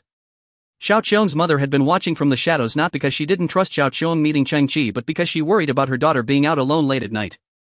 Cheng Qi had just returned to his shack when he heard a knock. Someone was tapping on the shack's pillar from outside. Lifting the tarpaulin, he saw Xiao Qiong had come back. In one hand she held the half-eaten apple, in the other a strange necklace. Pointing at the apple, she said, "Mom will help fulfill the other half of its dream." Then she raised the necklace high above her head and handed it to Cheng Qi. Here, a gift for you. Don't turn it down. It's hard to find beads exactly like these. I've been collecting them for a whole year. Cheng Qi squinted at the necklace in his hand. It was a string of metal beads, each one tiny, about the size of old era glass marbles, shimmering with a silvery metallic luster. Beneath each bead hung a wisp of black silk thread like a round-head octopus, the black threads resembling its limp tentacles. Detection of a technological artifact synthesize. Cheng Qi's expression froze for a moment. Small circuit repair robot capable of floating and moving into narrow devices equipped with 14 microtentacles welding function can repair millimeter-level circuits. Cheng Qi was stunned. These little beads were actually tiny robots. Though they had been discarded for a long time and were all scrapped, the STC could synthesize and upgrade them. Pretty, aren't they? Those things under the beads are called tassels. These aren't ordinary bearing steel balls. Xiao Qiong clasped her hands behind her back, beaming with pride. They must be some kind of high-grade bearing steel balls. They're beautiful. Thank you, Xiao Qiong. Cheng Qi let out a slow breath. Sometimes a small act of kindness brings unexpected rewards. In the dead of night, Cheng Qi hid in the shack and took the necklace apart. Counting them, there were 35 small repair robots. Though they were all out of power and many had damaged repair tentacles, that wasn't a problem. They were more than sufficient as basic raw materials for synthesis. With these repair robots, he could fix the locator at the Muon base. Cheng Qi could imagine Xiao Qiong over the past year with a dirty face and hands rummaging through garbage heaps to find similar beads just to make him a string of prayer beads. Cheng Qi had helped Xiao Qiong many times before. The little girl was wise beyond her years and knew gratitude. Every legend in this world is built from countless small steps forward. Cheng Qi's eyes glinted. He raised the back of his hand and the STC emitted a brilliant blue fan-shaped scanning beam. Disassemble into raw materials synthesis successful. Microcircuit repair robot 17 size reduced by 50. Remote control can enter equipment interiors due to size advantage for simple mechanical repairs and circuit welding. Cheng Qi paused. The tiny metal beads before him had been reborn. Their built-in levitation systems allowed them to float in the air. A tiny red light flickered in their cores, awaiting a command link. Beneath the beads, hair-thin mechanical tentacles swayed gently in the air. The size has shrunk. But for repairing a circuit board, it's still too big. Cheng Qi's eyes flickered. Continue. Disassemble into raw materials synthesis successful. Millimeter-level circuit repair robot 8. This time the robot's body had shrunk to the size of a grain of rice, looking from a distance like a swarm of mosquitoes floating in the air. Still too big. One more size reduction should allow it to repair the circuit board. Excitement surged in Cheng Qi's heart as he drew closer to his goal. The STC's awe-inspiring power kept hitting him wave after wave. Miniaturization had always been the most insurmountable mountain in robotics. Disassemble into raw materials synthesis successful. Micrometer-level circuit repair robot 4. The repair robots were even smaller now, like an inconspicuous sesame seed. In the dim shack, without the faint glow of their indicator lights, they would have been nearly impossible to spot. Still remote-controlled. Cheng Qi frowned slightly. The inside of a circuit board is complex. If I rely solely on remote control, I doubt I can achieve that level of precision. Disassemble into raw material synthesis. Successful intelligent micrometer level circuit repair. Sprite 2 possesses enhanced intelligent recognition, can automatically detect and diagnose faults in circuits, quickly formulate repair plans, penetrate extremely tiny circuit structures for repairs, and increases individual repair speed by 350. Intelligent. That's exactly what I need. Cheng Qi's eyes widened, but there seemed to be nothing in front of him. Where are you? A faint hum came and two pinprick-sized lights flickered in the air, merging and separating. Cheng Qi finally breathed a sigh of relief. After all that combining, he had almost lost track of the robots. Their size had become negligible. Now the repair robots had reached the micrometer level, but that measurement referred to their tentacles. Their main bodies were still somewhat large, making it difficult to enter the interior of a circuit board. The final synthesis is my only chance. Cheng Qi's gaze turned serious. The STC always upgrades across levels. If I can have the size one more time, I can definitely solve this problem. Disassemble into raw materials synthesis. Successful. Boom. The ground shook. A massive metal cone nearly 4 meters tall and at least 1.8 meters in diameter materialized in the shack, smashing Cheng Qi's only table to pieces. What in the world is this? It's so huge. This is a complete disaster. KP-03 Quantum Intelligent Repair Cluster 2. A Level 2 civilization artifact. It employs advanced nanotechnology and artificial intelligence algorithms, enabling it to operate at the microscopic level while possessing the ability to autonomously learn and optimize repair strategies. It utilizes quantum communication and quantum computing technologies, granting it superior information processing capabilities and precise operational abilities. This.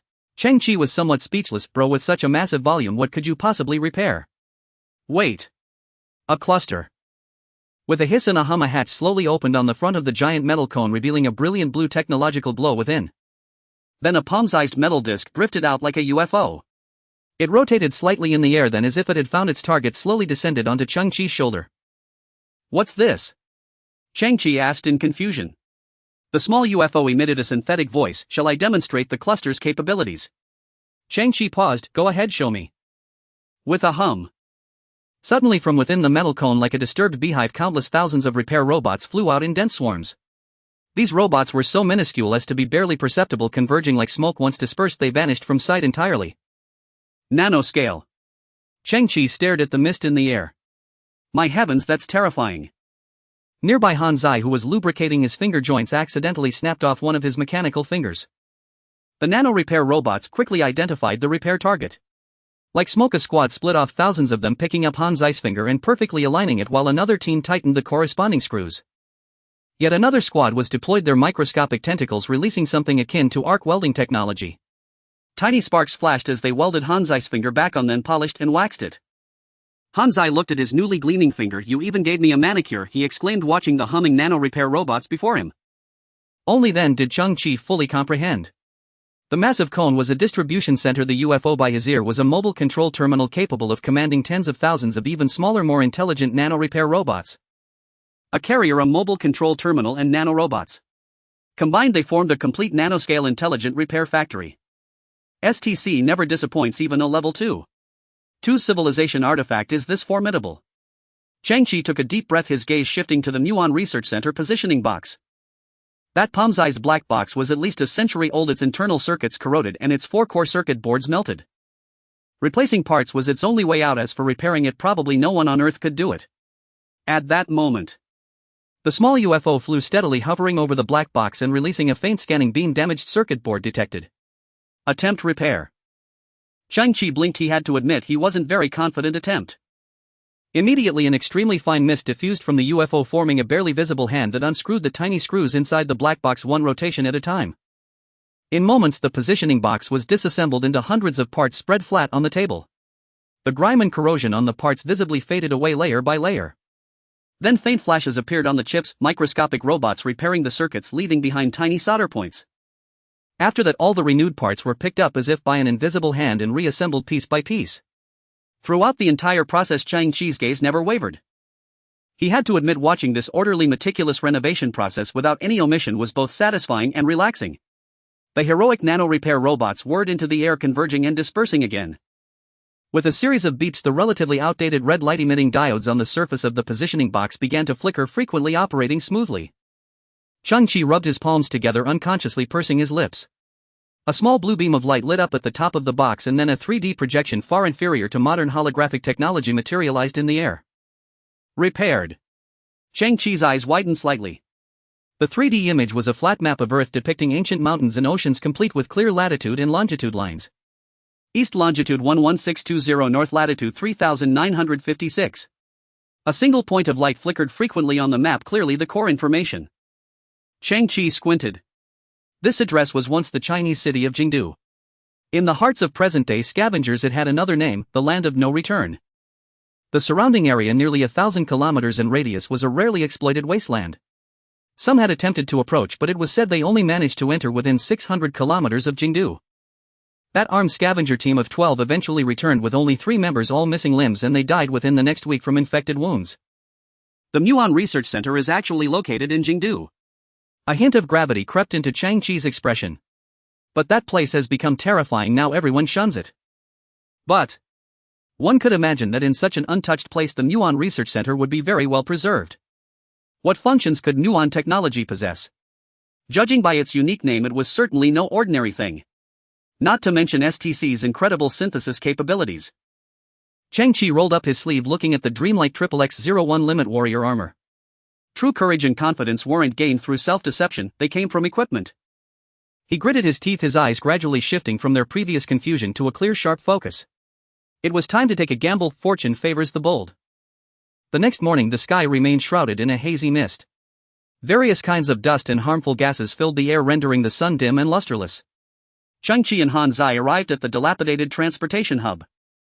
Based on the White Palace buried beneath the bar street, it could be inferred that Cheng Qi's location was in Old Era, Washington City, 11000 kilometers away from the Chinese capital Jingdu. The man before them with a bulbous red nose was named Crow. He owned a battered patchwork ground effect vehicle.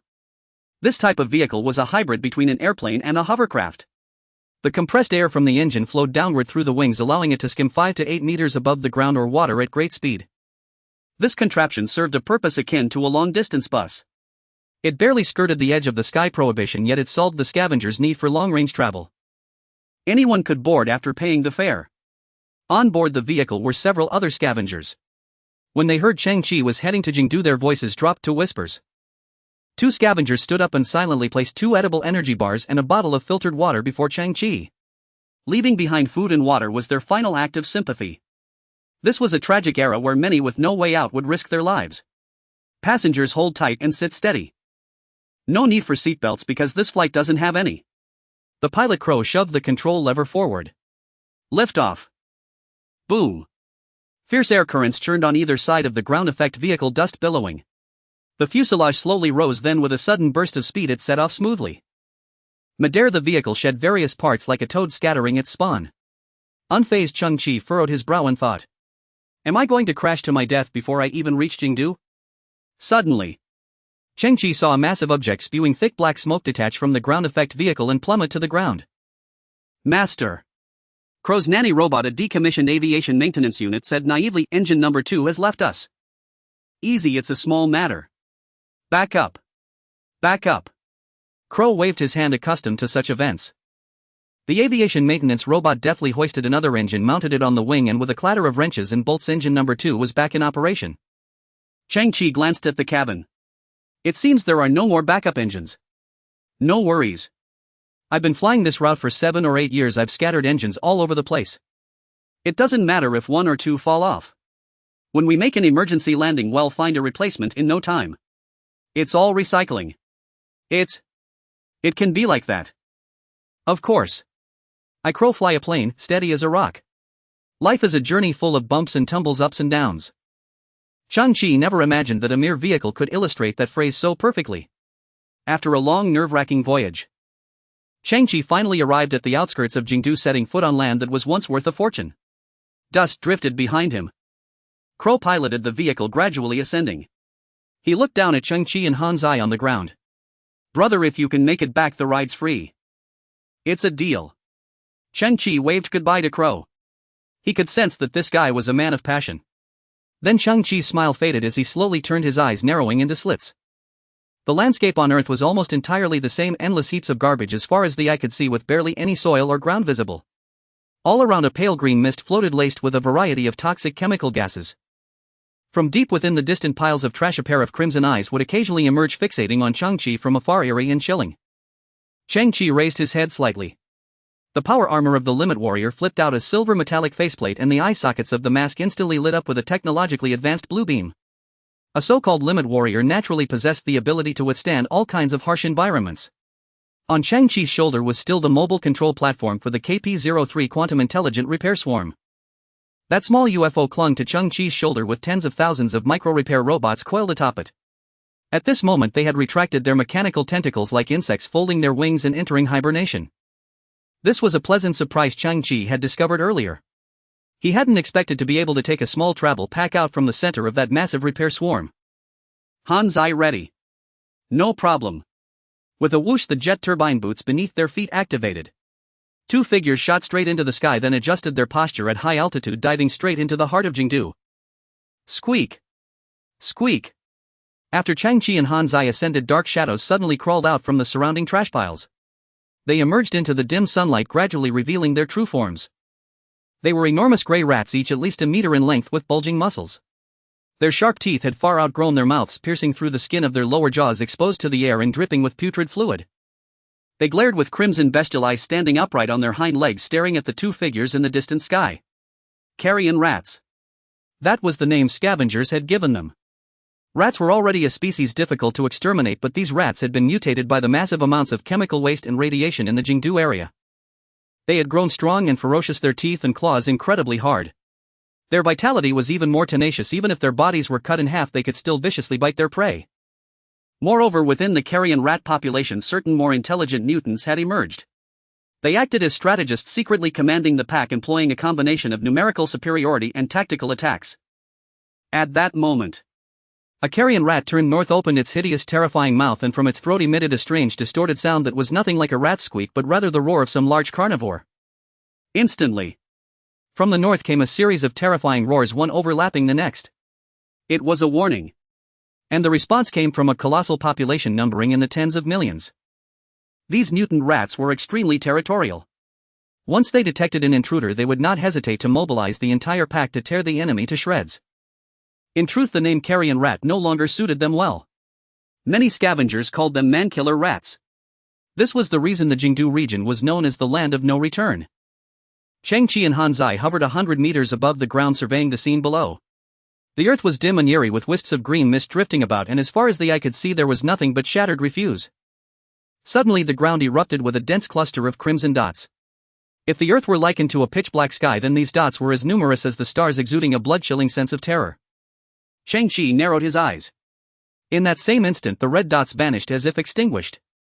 He knew they were countless murderous rats.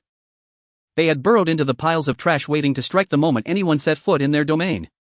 They could burst forth from any spot, tearing out an intruder's throat. Glancing at the coordinates, the final location from the Muon research was just 200 meters ahead. The atmosphere here was even fouler than elsewhere. In the darkness loomed a colossal starship wreck. Before being discarded, every removable part had been stripped away, leaving only a severely corroded hull exuding a somber and desolate air. As the air currents swirled, Cheng Qi and Hanzai landed on the ground. The coordinate point was right beneath their feet, necessitating a ground search. Cheng Qi's nerves were taut, his eyes scanning inch by inch, alert to everything around him. As they walked, the debris crunched underfoot, the sound unnervingly loud in the stillness. Suddenly, a foul stench mixed with blood rushed toward them. Squeak! A mutated murderous rat of full 1.5 meters long and as stout as a calf shot out from a nearby trash pile. It opened its hideous maw, aiming directly for Cheng Qi's throat. Crack! Snap! The Astartes armor had issued a warning half a second earlier. In a flash, Cheng Qi raised his arm to shield himself. The rat's fangs pierced his protective suit, but the moment they struck the Astartes armor, the black teeth shattered. Cheng Qi hoisted the rat into the air, gripping its upper and lower jaws. Crunch! A rain of crimson blood scattered. Cheng Qi tore the rat apart with sheer force. Once a single such rat could have claimed his life. Now it was utterly helpless in his grasp. The two halves of its body were tossed to the ground. Cheng Qi slowly turned his head, surveying the surrounding trash heaps. The armor's visual assistance system marked out red circles in his field of view. He could clearly see at least a dozen murderous rats shrinking back in the piles. They were creatures, after all, possessing an instinctive fear response. "I'll hold them off," Cheng Qi said, standing upright. Hanzai, the exact coordinates are inside the starship wreck. Go in first and dig as fast as you can. Stay safe. Got it. Hanzai turned and slipped into the wreckage. Cheng Qi had already surveyed the terrain. The wreck seemed to have only this one entrance behind him. Guarding it would buy Hanzai enough time. Squeak. Ferocity overcame fear. Over a dozen rats leaped from the ground, charging straight at Cheng Qi. Memory metal flowed, forming a blade over 2 meters long at his wrist. In an instant his vision captured the trajectories of all the rats and outlined a flawless execution sequence. Cheng Qi had no combat experience, but the Astartes armor transformed him into a fighting machine. A silver flash cut through the gloom. The sound of slicing hide echoed in his ears and blood reeking of filth splattered the ground. Cheng Qi could clearly sense that every movement he made precisely followed the armor's plan. Screeches, low growls and heavy thuds. Within 30 seconds Cheng Qi's movements were fluid, feeling only 13 slight resistances. The bodies of 13 rats were cleaved in two, thudding to the ground. Cheng Qi stepped forward, crushing one rat's body, severing its head and raising the skull on his blade toward the sky. Crack! A thunderbolt split the distant sky. The degraded environment made the weather wildly unpredictable. Before long a layer of black cotton-like storm clouds had gathered, heralding a brewing tempest. The lightning briefly illuminated the ground. Cheng Qi's silhouette was reflected in the blood-red eyes of countless rats. Squeak! Squeak! Thousands of rats around him let out low piercing shrieks, arching their backs with bristling fur.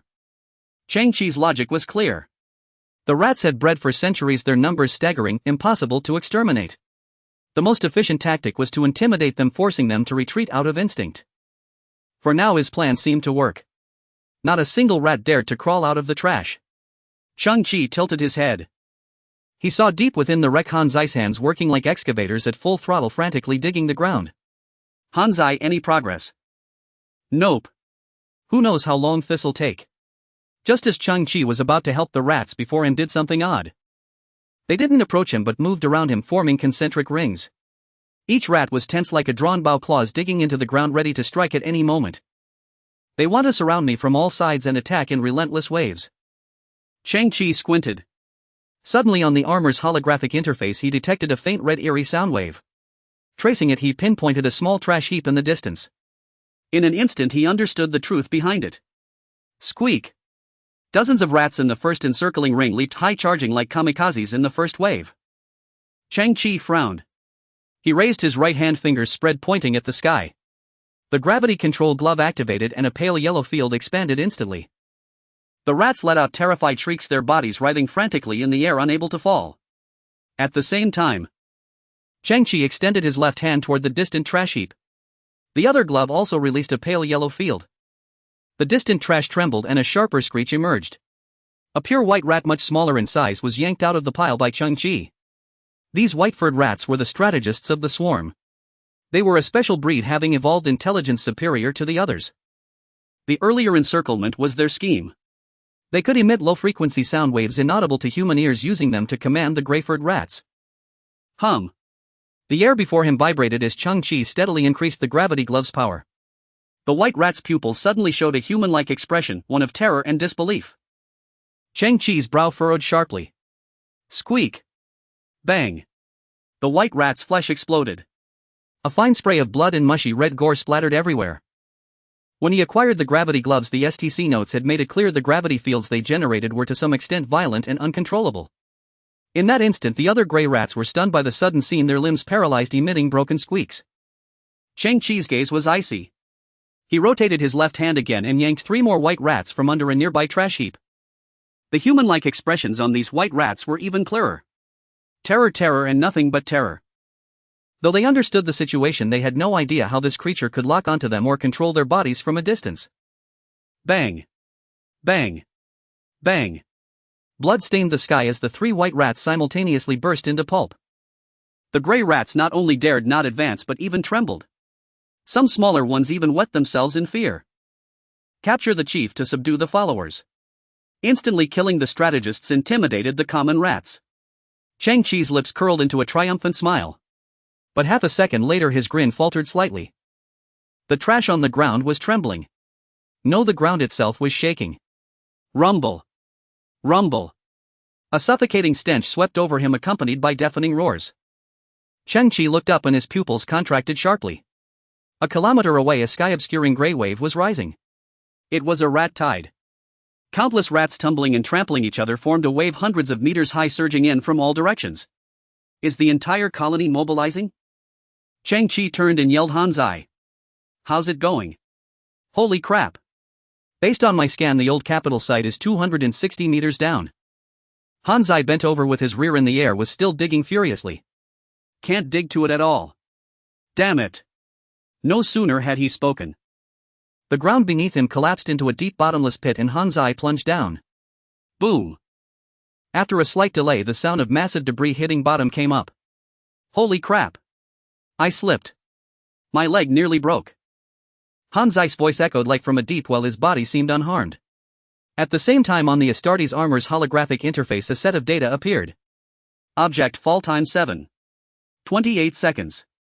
Using the freefall formula H12GT superscript 2 with default gravity at 9.8 ms superscript 2, the object fell 257.6 meters.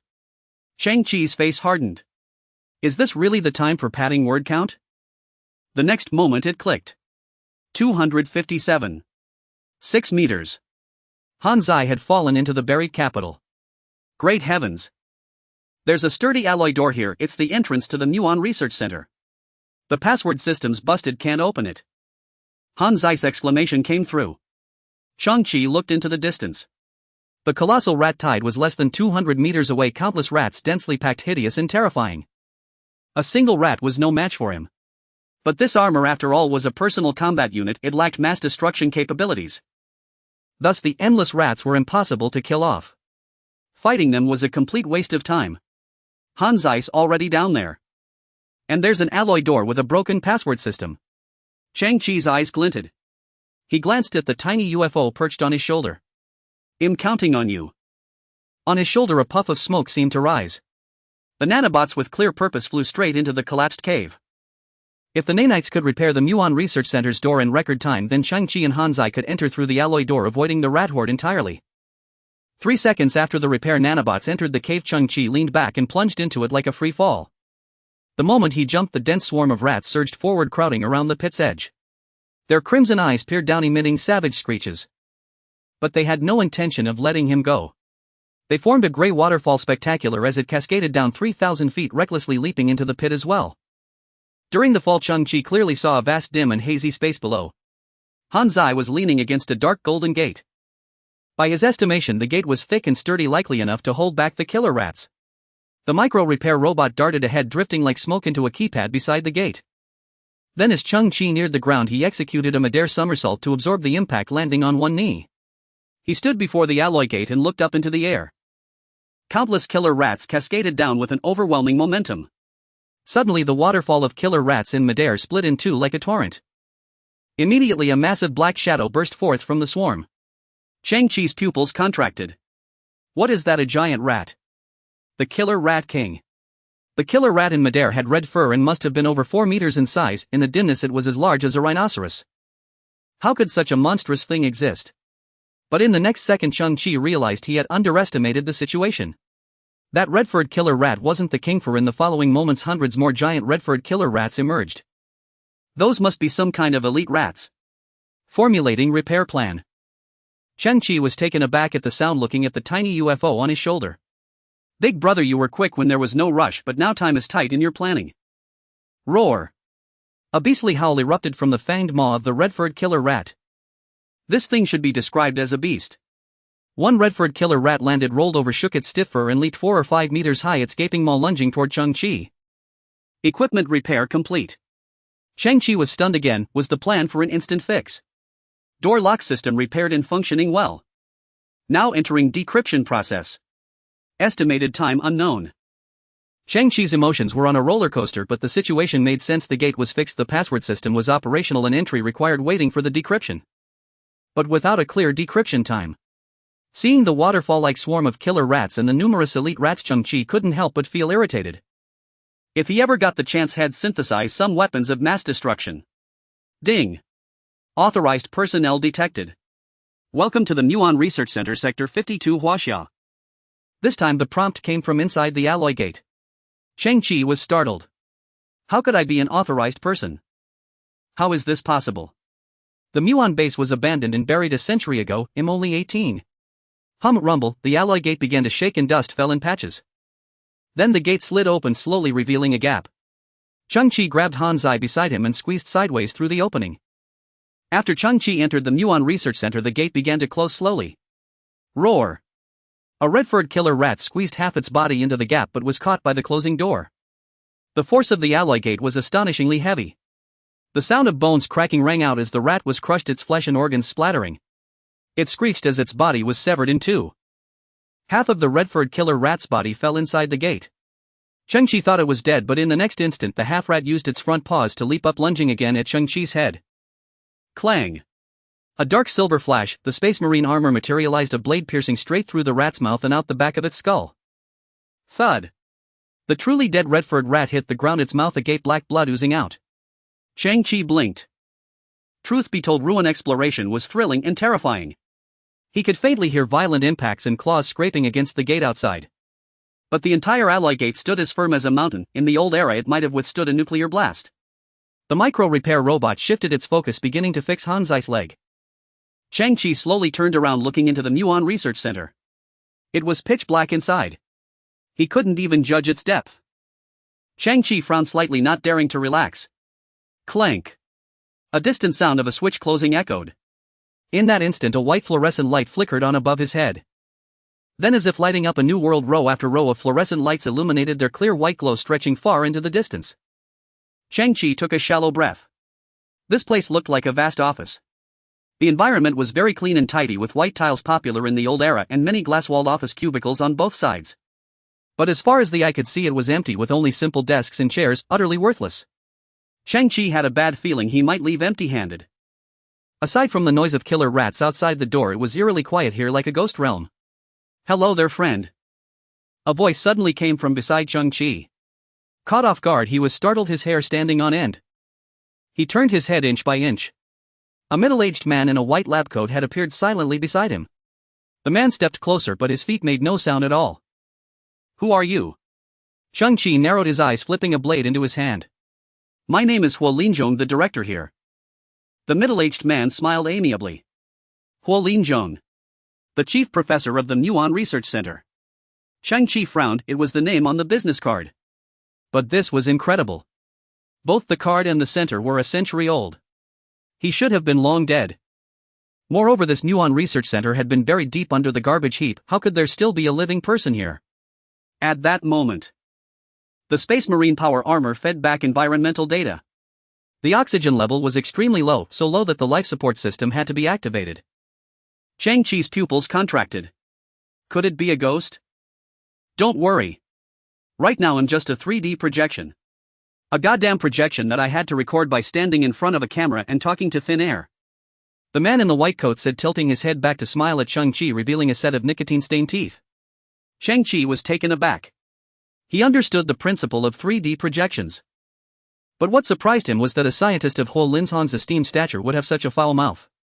Oh, I'm here in person too. I can take you to meet me. And show you around the Muon Research Center while we're at it. As he spoke, Huo Linzhong rolled up the sleeves of his white coat, revealing a tattooed forearm. He pulled a pack of cigarettes from his pocket, flicked a Zippo lighter, lit one with practiced ease, took a deep drag and exhaled with an expression of pure bliss before beginning to pace slowly. A tattooed scientist. The way he smoked was undeniably cool. And also very streetwise. Cheng Qi watched the 3D projection before him, thinking Professor Huo was quite the character. Don't mind me. I studied abroad when I was young, fell in with the wrong crowd and spent a few years on the streets. Huo Linzhong walked as he spoke. Scientists are human too, damn it. Besides, the past is the past and the present is the present. Cheng Qi nodded silently. Muons, also known as mu mesons. They are elementary particles. They possess unique quantum properties with a spin of 12. Their existence and behavior can be described by quantum field theory. Muons carry a single unit of negative charge with a rest mass 207 times that of an electron, approximately 105. 6 MeV superscript 2. They can be thought of as super heavy electrons. 16 years ago I became utterly obsessed with muons. My initial goal was to develop a new source of energy. Huo Linzhong bit his cigarette and suddenly rattled off a stream of obscure facts and technical jargon. They are unstable particles. At rest, their average decay lifetime is 2 microseconds. Brilliant yet fleeting. What boosted my confidence was a major breakthrough 6 years ago. We invented a strong magnetic field cage to confine muons within a specific spatial region.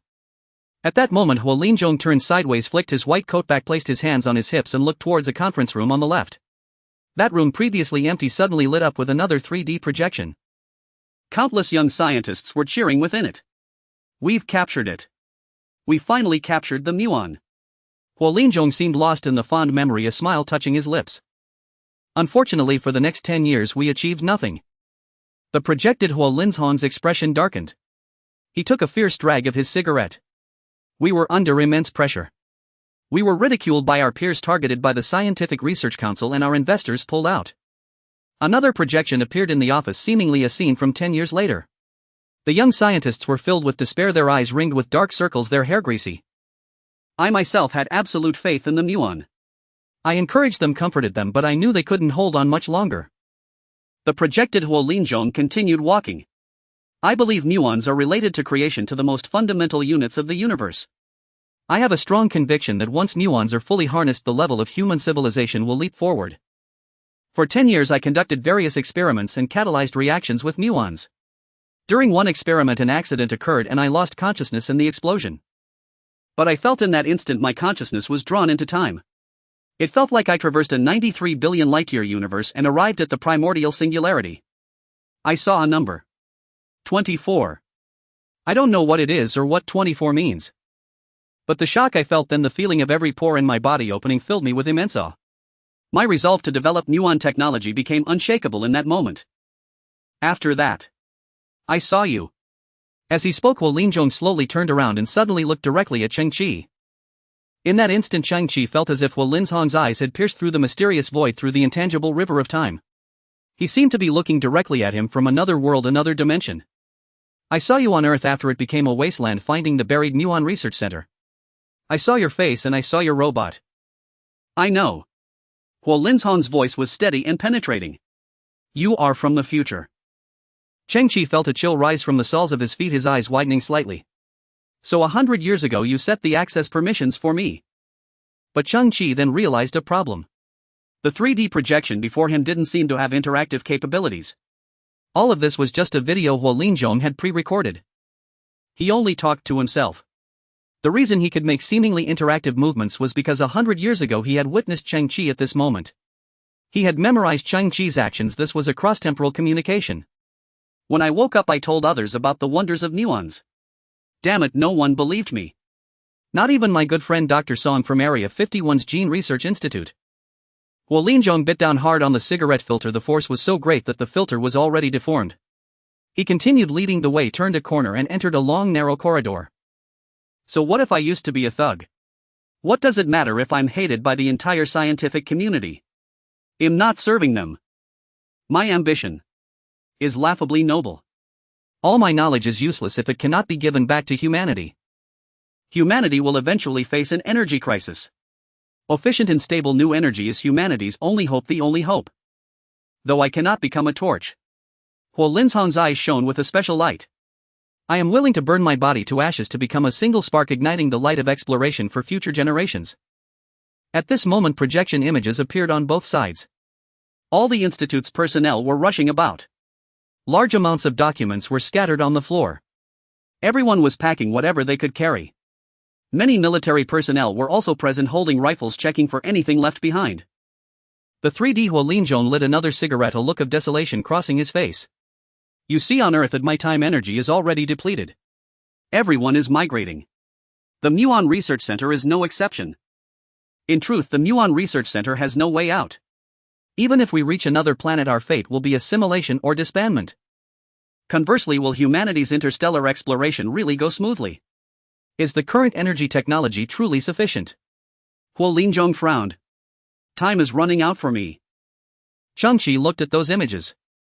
The time point in them was exactly during the Great Human Migration. But I made a bet with those rivals. They thought I was joking at the time. The man bit his cigarette and suddenly smiled. I said Huo Linzhong will not leave the Muon Research Center for a single day until I have developed a usable muon technology.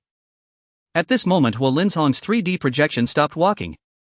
He stood in front of an office door, its nameplate clearly visible, Professor Huo Linzhong. Cheng Qi's expression turned serious. The 3D projection had just said it would take me to see me. That meant Professor Huo Linzhong's real body was behind this door. Unknowingly, a sense of reverence grew in Cheng Qi's heart. Professor Huo Linzhong hadn't left. He hadn't abandoned Earth. Even after everyone else had evacuated, he stayed behind, clinging to a promise that seemed like a joke to others. His words and actions might seem like a thug's, but his heart was proud and stubborn. Regarding muons, he possessed a burning passion for exploration. He also carried a great sense of duty, always moving forward under a heavy burden. The wisdom passed down by our ancestors is correct: never judge a book by its cover. Cheng Qi took a deep breath and slowly pushed open the office door before him. Bright lights were on inside the room. Something like willow catkins drifted silently in the air. The 3D Huo Linzhong threw his cigarette on the ground, stamped it out, and pushed open the door from his own time. Please come in. He walked into the office with a smile. I can see you in the future, but I have no sense of time. I don't know how many years from now you'll find this place. Now do you see me from the future? How many years older does that bastard look? Has he made any breakthrough progress with the Muon research? Cheng Qi stood at the entrance looking at this clean and tidy office. In the center of the room was a large desk. And on the swivel chair behind the desk sat a skeleton. Now you may continue the discussion with my future self. I believe this marks the dawn of a new era. For upon seeing you, a peculiar vision emerged in my mind. It was a blazing radiance. It told me that Muon technology would one day astonish the entire universe. Within the 3D holographic forest, Huo Linlin circumvented the desk and slowly settled into the swivel chair. Then his form gradually dissolved, leaving behind only the skeleton. Cheng Qi remained frozen, unable to snap out of his trance. The entire Muon Research Center had been evacuated, leaving only one obstinate chief scientist. Thus that skeleton was Huo Linlin. He had been dead for a long time. Even the white lab coat on him had decomposed into drifting willow catkins. I once declared that Huo Linlin would never leave the Muon Research Center until I had unlocked the usable technology of muons. An indescribable complex emotion surged within Cheng Qi. He walked behind the desk and stood beside the skeleton, noticing that the bony hands resting on its knees held an exquisite music box. Cheng Qi lifted the music box. Its shape was a small patch of green land covered in grass and adorned with a few towering pine trees. This must have been a handmade creation by Professor Huo Linlin. At the bottom of the music box was a tiny play button. Cheng Qi gently pressed it. Hiss. Only you can play this recording. My friend from the future. I am now 76 years and 4 months old. What drove me to despair was not the failure of the oxygen generator in the base, but rather 2 decades of utter futility. I have failed.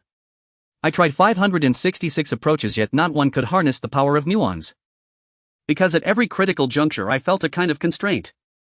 I realized a terrifying truth: some higher civilization in the unseen realm has locked away muon technology. I shared this insight with the Human Science Alliance through communication devices. And once again I faced skepticism. In truth, it wasn't skepticism, it was veiled contempt. I overheard them whispering that delusional madman is researching a piece of trash. I was wrong. I squandered my precious energy, even my life, on something doomed to yield no results. Of course, perhaps the truth is that muons are simply particles with no potential. Friend from the future, could you do me one last favor? If the chance arises, deliver this little music box to my descendants.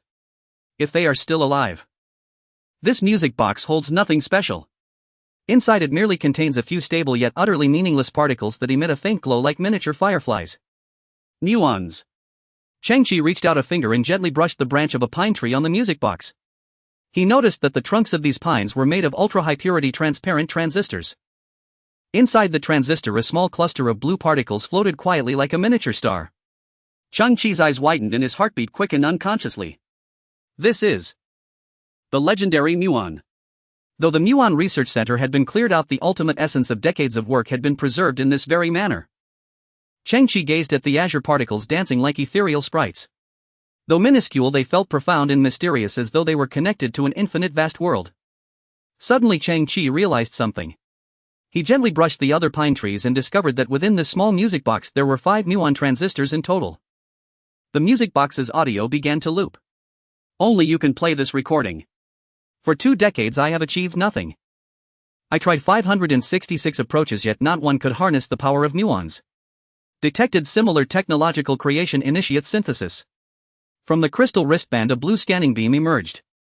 Cheng Qi suddenly realized that this tiny STC could effortlessly fulfill the dreams of countless scientists, and possessing it also felt like bearing a responsibility. For some reason in that instant Cheng Qi felt a weight settle on his shoulders. Simplified strong magnetic field cage. It confines a stable state of muons. Muon technology falls under microscopic particle energy, a level 4 civilization technology, and has been locked away by certain civilizations above level 4. Cheng Qi's pupils contracted. The technological lockdown was real. Professor Huo's deduction was correct. I overheard them whispering that delusional madman is researching a piece of trash. I was wrong. Huo Linlin's aged feeble voice continued. It is not trash. Under the fluorescent light Cheng Qi's face flickered between light and shadow. Initiate synthesis. Disassembling into base units, breaking technological lockdown. Synthesis successful. Muon catalyzed fusion reactor prototype X2. Built-in deuterium D and tritium T mixed gas. Upon activation muons are captured by tritium. Since a muon's mass is 200 times that of an electron, and according to the inverse relationship between mass and orbit, another nucleus can more easily approach the muonic hydrogen atom, thus significantly increasing the probability of nuclear fusion at room temperature. After deuterium-tritium fusion occurs, the muon and the DT mu molecule is released, cycling to form a reaction chain of muon-catalyzed fusion, producing controllable nuclear fusion energy. The built-in Collins spiral effectively controls violent energy. Disadvantage: there is approximately a 50% chance that the muon will stick to an alpha particle after catalysis, preventing it from participating in subsequent fusion reactions. This is known as the alpha sticking problem. Despite this failure rate, the device can still release a terrifying energy equivalent to 500 tons of TNT in a handheld form. In its initial research phase, this muon-catalyzed fusion energy. This must be the breakthrough Professor Huo Linlin had been seeking, right? Cheng Qi gazed at the device in his hands. Its exterior resembled a flashlight made of silver alloy with a semi-transparent window at the base where blue muons tumbled and danced. What did 500 tons of TNT equivalent mean? Cheng Qi's pupils contracted in astonishment. In the old era, the atomic bomb dropped on Hiroshima, Japan during World War II, known as Little Boy, had a yield of approximately 1.50000 tons of TNT. In an instant, Little Boy flattened 60000 buildings in Hiroshima. The device in Cheng Qi's hand had a power equivalent to 1/30th of Little Boy, that is 1/30th of an atomic bomb. Though it was only 1/30th, it was a handheld weapon, a terrifying prospect. I squandered my precious energy, even my life, on something doomed to yield no results. Of course, perhaps the truth is that muons are simply particles with no potential.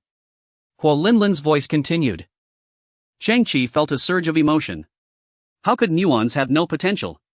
Continue synthesis.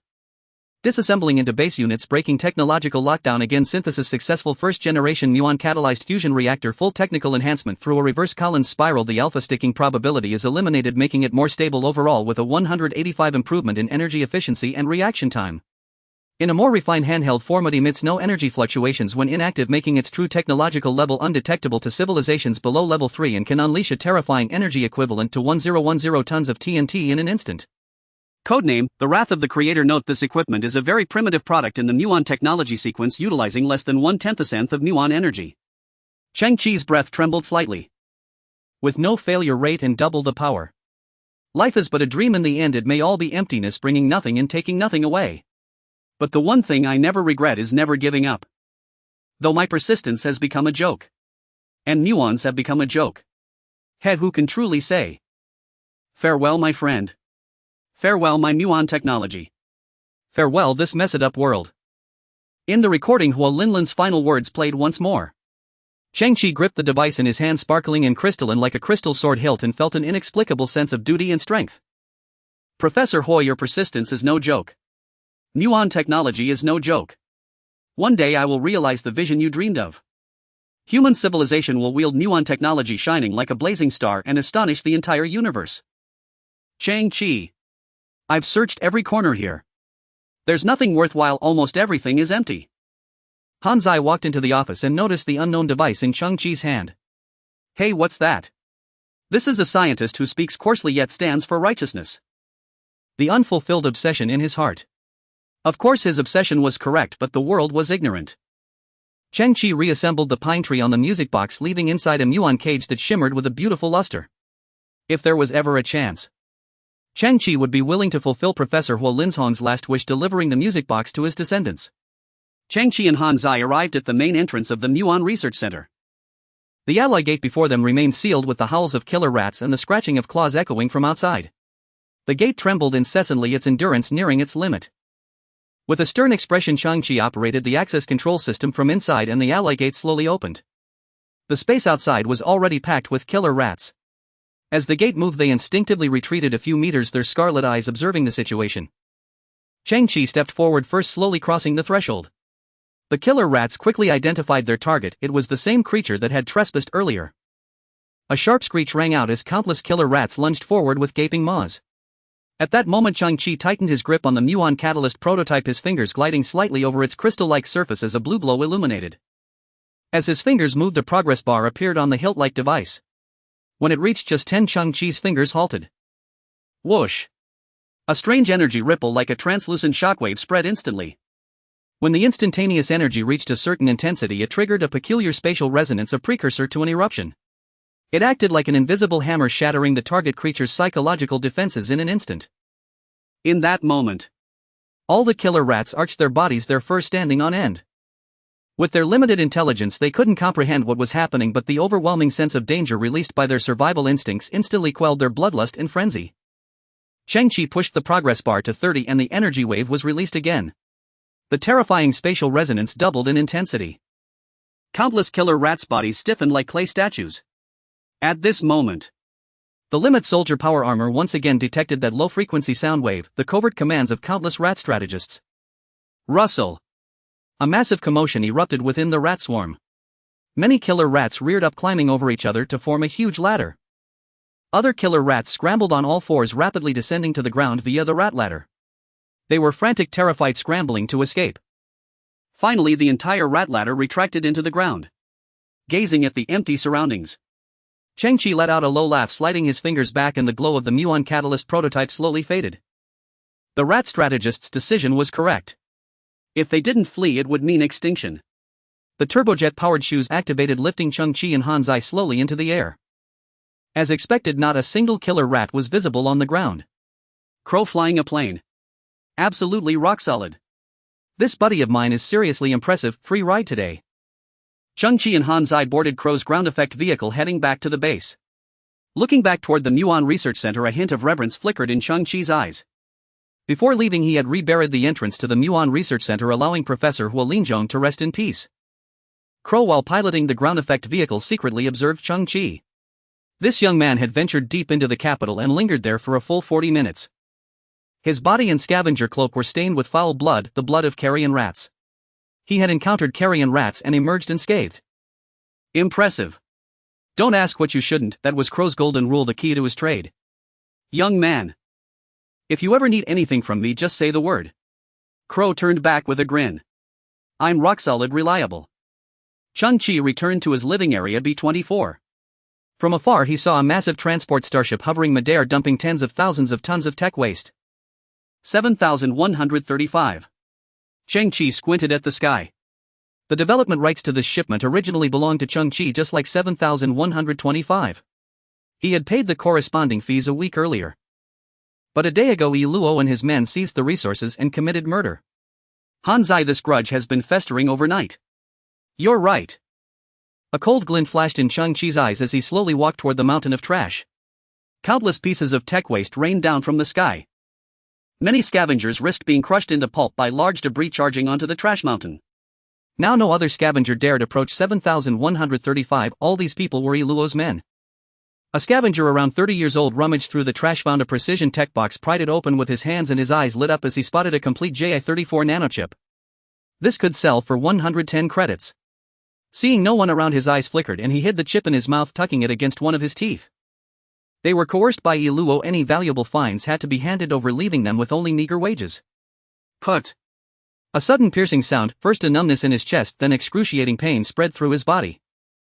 The scavenger looked down in horror, seeing a sharp mechanical tentacle piercing through his chest. He turned back in disbelief. The tentacle was long, originating from a distant tent. The towering Yi Luo approached the scavenger, a mix of helplessness and coldness on his face. Trying to pull a fast one in front of Lord Pig. Yi Luo pried open the scavenger's mouth, retrieved the JI-34 nanochip, and with a kick sent the scavenger tumbling into the abyss of trash. Weighing the chip in his hand, Yi Luo slowly turned toward a massive white tent, bowing as he said, "Lord Pig, our haul is excellent. It seems today is your lucky day. A youth in a blue cloak accompanied by a robot slowly ascended the ridge to the summit of the garbage mountain, looking down from a commanding height. The simple-minded Nanny robot then slowly raised a brass middle finger towards the foot of the mountain. That fool. Luo craned his neck and squinted. A missile couldn't kill him, and he found himself a new robot. His expression was full of disdain, as if he had just discovered that the cockroach he thought he had crushed under his palm had somehow crawled out from between his fingers and was now brandishing its feelers at him again. Luo scanned the ground until his gaze locked onto a thick steel pipe. He bent slightly, his mechanical arm whirring as he picked up the 100-gene pipe weighted in his handspat and then strode towards Cheng Qi. Don't act rashly. A voice thick with a nasal tone came from within the white tent. This should be the kid who crippled the hyena from Bar Street. Lord Pig. Luo was incredulous. This kid doesn't even have a single cybernetic implant. How could he have that kind of combat power? Could it be because of that brand new Nanny robot? The tent flap was pushed aside by two mechanical tentacles. A bizarre massive figure slowly emerged from within. It was a colossal fat man, his bald head slick with oil. His upper body was bare, his torso like a small hill with layers upon layers of fat stacked on his belly. He had no lower body, in its place was a 16-legged mechanical spider. The mechanical legs were precise and agile, and all of the giant fat man's movements were carried out by those mechanical tentacles. Young man, you have some skill. Join me. Lord Pig looked up, though he was at the foot of the slope. His demeanor was condescending. I am in need of capable people right now. You little trash worm, did you hear that? Lord Pig is giving you a chance. Luo's eyes darted around as he looked at Cheng Qi.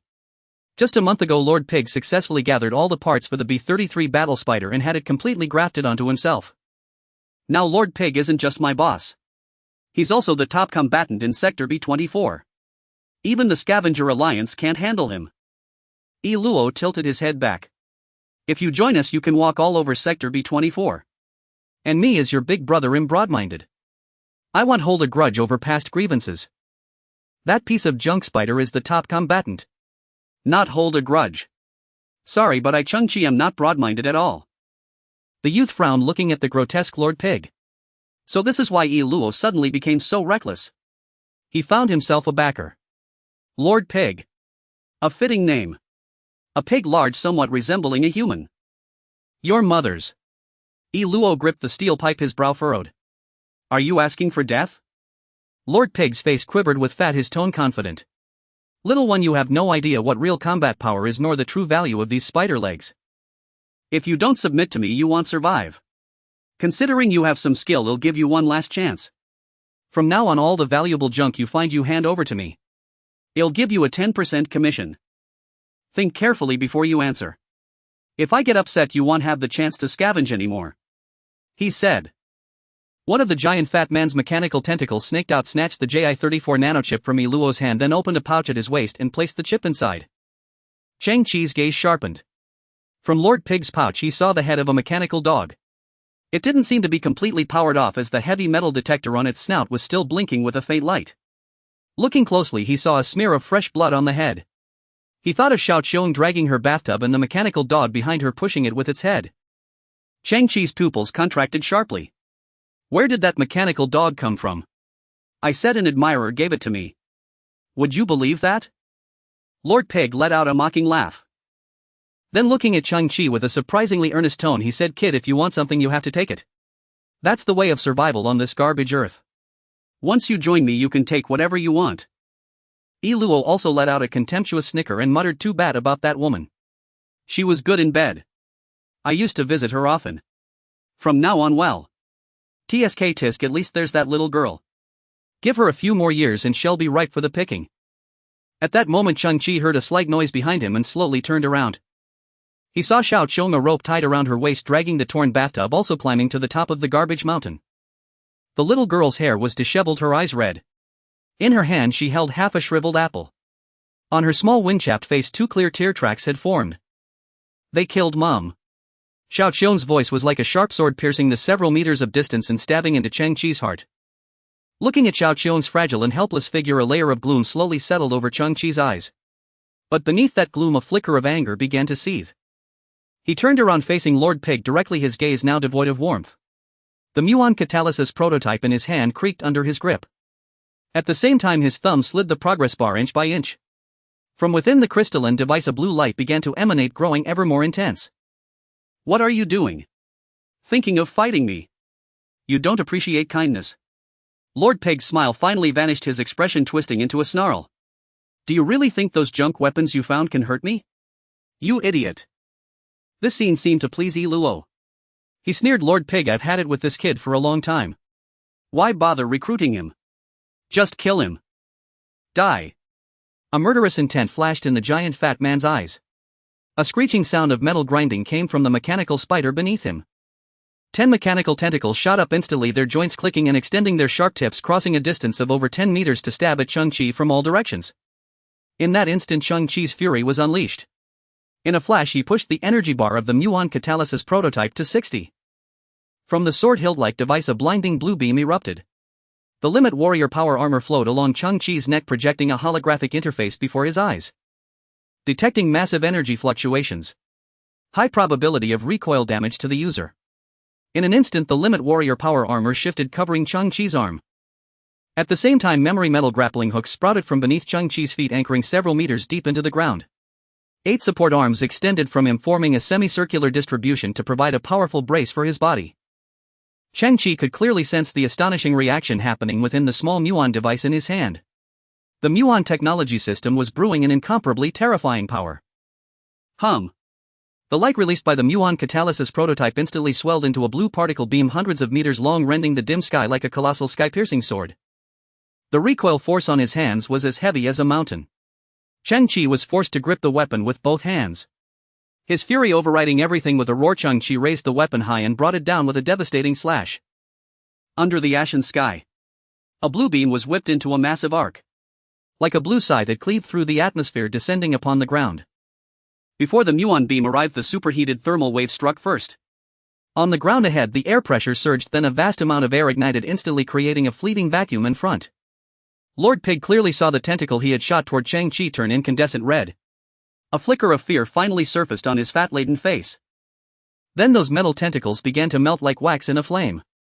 A violent wave of heat surged and the tentacles dissolved into molten iron, blown backward with force. Sizzle. The molten iron splattered across Lord Pig's face and he let out a screech like a pig being slaughtered. Then the Muon beam's energy peaked, radiating a blinding light.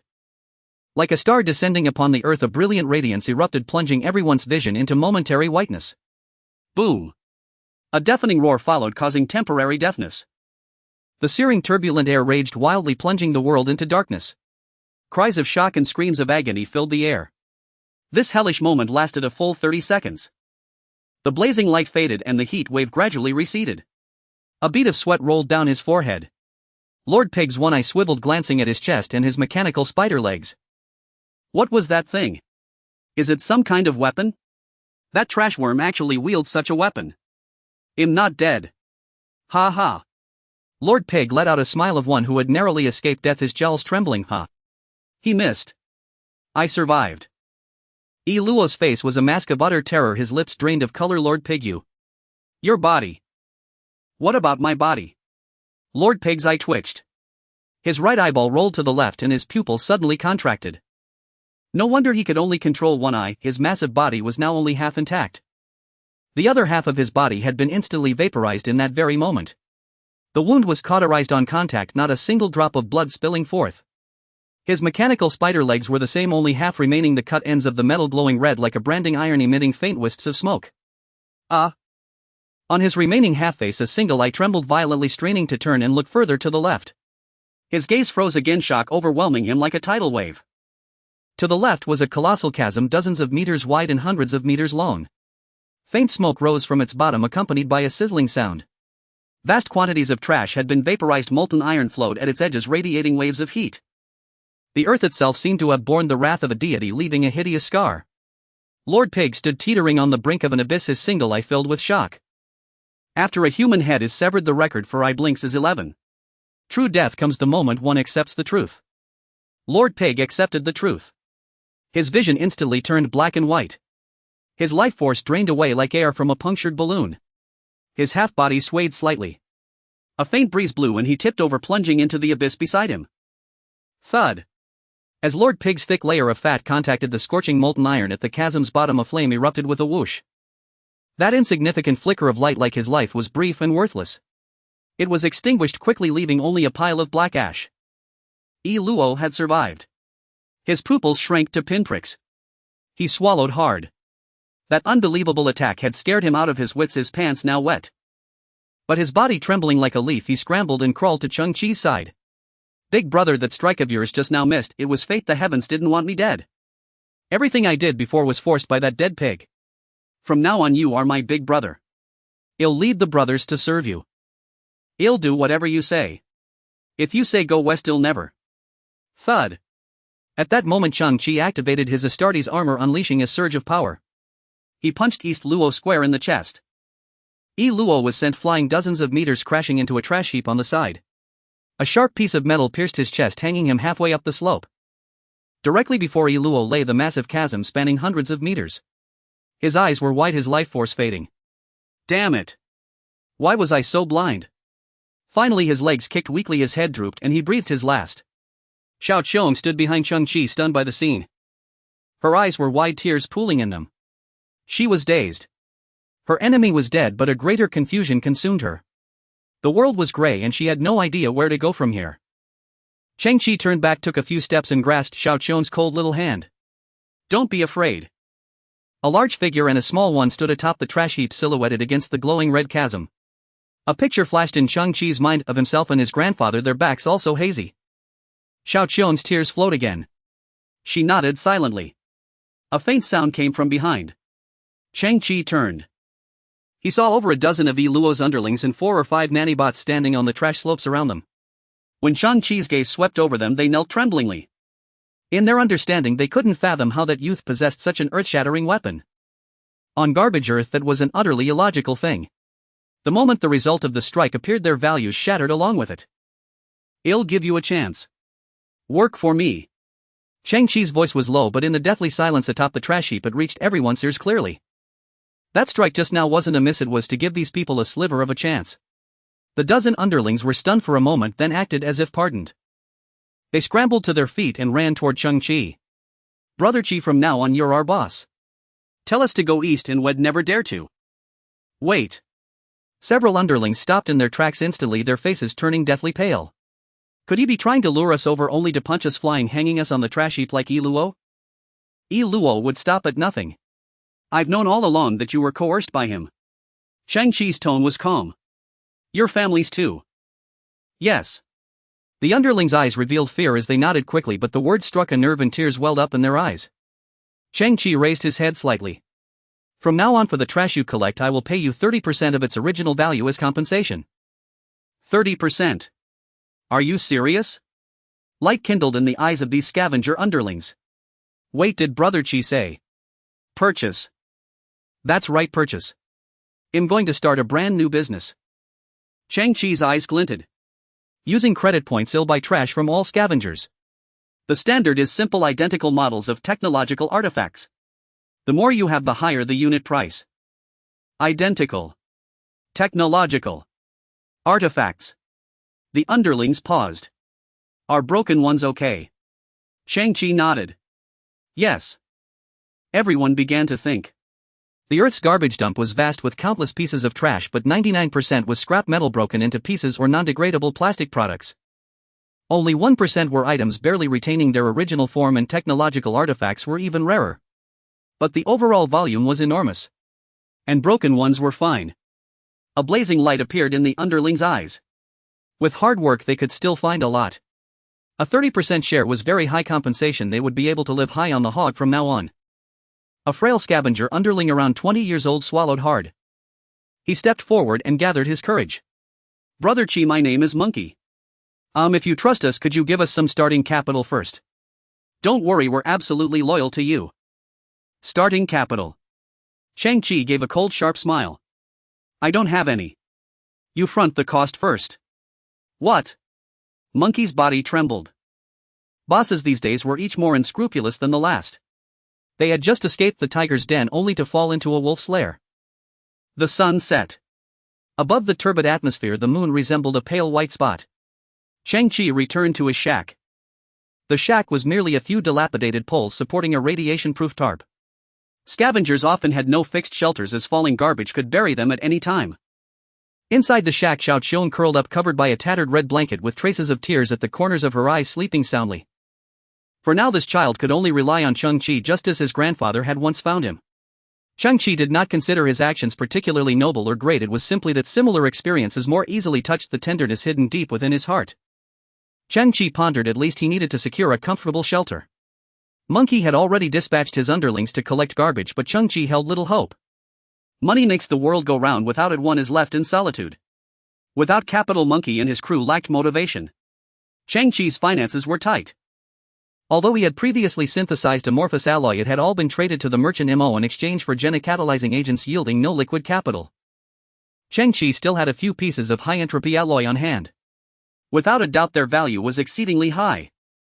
Yet the same issue persisted: he had to complete the first transaction with merchant Mo, establish basic trust before the high-entropy alloy could be unveiled. As of now, Mo had been gone for 24 hours. A result should be forthcoming soon. A flicker of anticipation gleamed in Cheng Qi's eyes. I hope no mishap occurs. From outside the shack came clamor and the roar of engines. Cheng Qi rose and lifted the tarp. In the distance atop a mountain of refuse stood over a dozen figures. Were they from the Scavenger Alliance? Cheng Qi narrowed his eyes, he recognized those black hooded cloaks. As AB-897 safety and security Nanny robot Hanzai's shoulder panel flipped open, raising a compact full-spectrum radar, silently eavesdropping on their conversation. The ravine is 1.2 kilometers long and 56 meters wide. A vast amount of material has been vaporized. Metals, rocks, everything has melted, forming smooth sidewalls. The instantaneous temperature reached at least 100 to 150 million degrees Celsius. No extraterrestrial missiles or any weapons detected. Someone on this garbage planet, precisely on this very trash heap beneath our feet, has deployed a weapon of a nuclear fission nature. This couldn't be a scavenger. A scavenger could never have scavenged such a weapon. A high-level gene carrier has arrived bearing an extraterrestrial weapon. At that moment, atop the garbage mountain, a slender, graceful figure draped in a black hood spoke. A high-level gene carrier has visited. Why was I not notified? The figure turned, scanning the surroundings. Her face was concealed, but Cheng Qi clearly saw a faint blue ring within her pupils, appearing mysterious and noble in the pitch-black night. Cheng Qi nodded to himself. That must be a high-ranking member of the Scavenger Alliance, a superior within the garbage planet's hierarchy. He had heard that among them a few had enhanced their gene levels through catalyzing agents, and with their positions in the Alliance they stood proudly above all other scavengers. Cheng Qi, is this your home? A melodious, pleasant voice suddenly sounded. Cheng Qi turned his head to see Hina, beautiful as a rose in her red dress, standing before his shack, arriving unnoticed. Today she had even worn high heels, applied light makeup, and painted her lips red, exuding a captivating charm. Have you seen any high-level gene carrier grace us with their presence? Hina revealed a faint smile, yet her overall demeanor remained distant and aloof. In Cheng Qi's mind, the image of Hina from that night, like a submissive creature, flashed instantly. Through this single question, Cheng Qi understood why Hina had dressed so meticulously today. It was nothing more than an attempt to stir the desires of a high-level gene carrier. Gazing at Hina, Cheng Qi's eyes no longer held the admiring look they once did. Instead, a sense of numbness had taken root.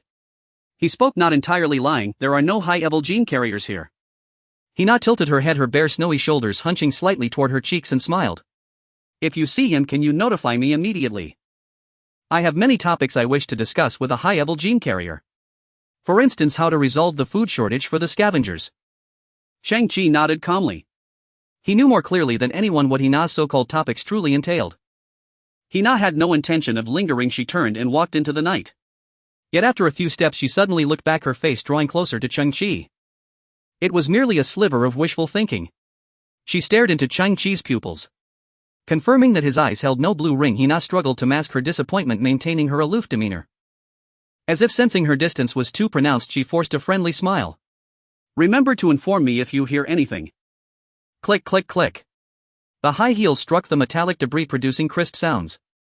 Her vibrant red dress swayed as she moved, her waist twisting until she vanished into the darkness. Cheng Qi shook his head. The only reason Hina had left him a smile was her hope that he might provide a shred of useful information. Had it not been for that, she would have undoubtedly ignored this lowliest of scavengers. The Scavenger Alliance's investigation lasted a full 2 hours, yielding nothing. During that time, some came to question Cheng Qi. He simply pleaded complete ignorance. In the dead of night, everyone withdrew. The communicator designated for contacting Mo emitted a crackling sound. Prepare to receive the goods. Cheng Qi's eyes lit up sharply. Mo had kept his word. He immediately stepped outside the shack, gazing up at the dim starry sky awaiting Mo's aircraft. In the distant sky a few extremely faint points of light appeared. Cheng Qi was startled. Not an aircraft. Half a minute later 4 black boxes each the size of a shoebox with miniature thrusters at their base landed before him. Cheng Qi understood. These were some kind of small transport containers akin to a delivery service. Mo himself had not come in person. As Cheng Qi approached the container, its facial recognition system activated. After confirming his identity, the front hatch slowly opened. A mist of cold vapor billowed out. Cheng Qi's eyes widened slightly as he saw rows of glass test tubes filled with a black agent inside the container. Mo's voice came through the dedicated communicator. Failed catalyzing agents from the black market. Your price could only buy 16. 6 doses, but given our first cooperation I rounded it up to 17. Cheng Qi were settled. Similar technological creation detected. Gene agent containing significant impurities. Derived from outdated CRISPR-Cas9 technology using RNA to guide Cas9 protein for cutting specific DNA sequences, essentially a DNA-destroying agent with lethal side effects. Gene optimization success rate below 0.0035. Proceed with synthesis. STC's data confirmed the authenticity of the agents. It also validated Boss Mo's broad and smooth trading channel. Cheng Qi felt his heart pounding thunderously. He spoke into the communicator. Mo, you've really come through. As someone about to lose his life from taking inferior agents. Mo's voice was filled with rationality and calm. I really don't know what you're so excited about. Mo. Have you ever heard of something called high-entropy alloy? Cheng Qi exhaled a trembling breath, struggling to steady his nerves. Of course I have. It's an extremely precious alloy with a disordered atomic arrangement often used in the core chips of top-tier computing systems. I'm somewhat surprised you can even name high-entropy alloy. Are you looking to purchase some? I'm not boasting. Within the entire solar system the number of people who can procure high-entropy alloy, including myself, is no more than 10. Moreover, once you find the right sales channel, the pricing power for high-entropy alloy rests entirely with the seller. Forgive my bluntness, but in your current state you simply cannot afford its exorbitant price. Our transaction is complete. As a businessman, time is money. At this moment my time is worth approximately 2,000 credit points per second. I need to end this call. Mo's voice remained rational and calm. I have 4 pieces. Cheng Qi suddenly spoke. Mo paused. 4 pieces of what? Cheng Qi added, I weighed them earlier, about 410 grams. Mo's tone rose slightly. 4 pieces of what? Cheng Qi's voice was steady. I intend to sell them to you. Mo took a slow breath. 4 pieces of what? Cheng Qi enunciated each word. High-entropy alloy.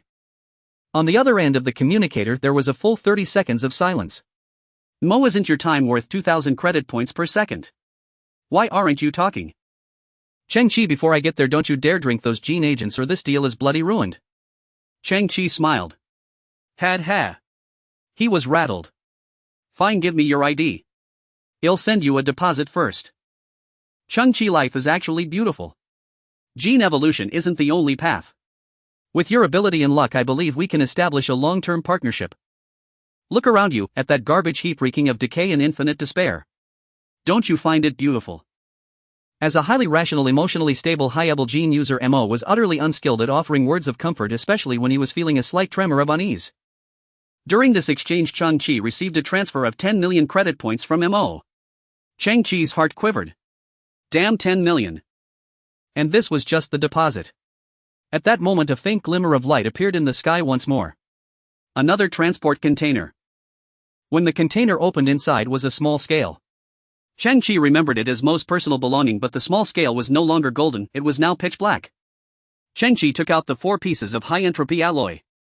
A scanning beam emitted from one end of the scale while the other end displayed detailed data. High-purity high-entropy alloy 410. 23 grams valued at 5,532 million credit points. 34 million. Though Cheng Qi had braced himself, seeing the final price made his heart skip a beat.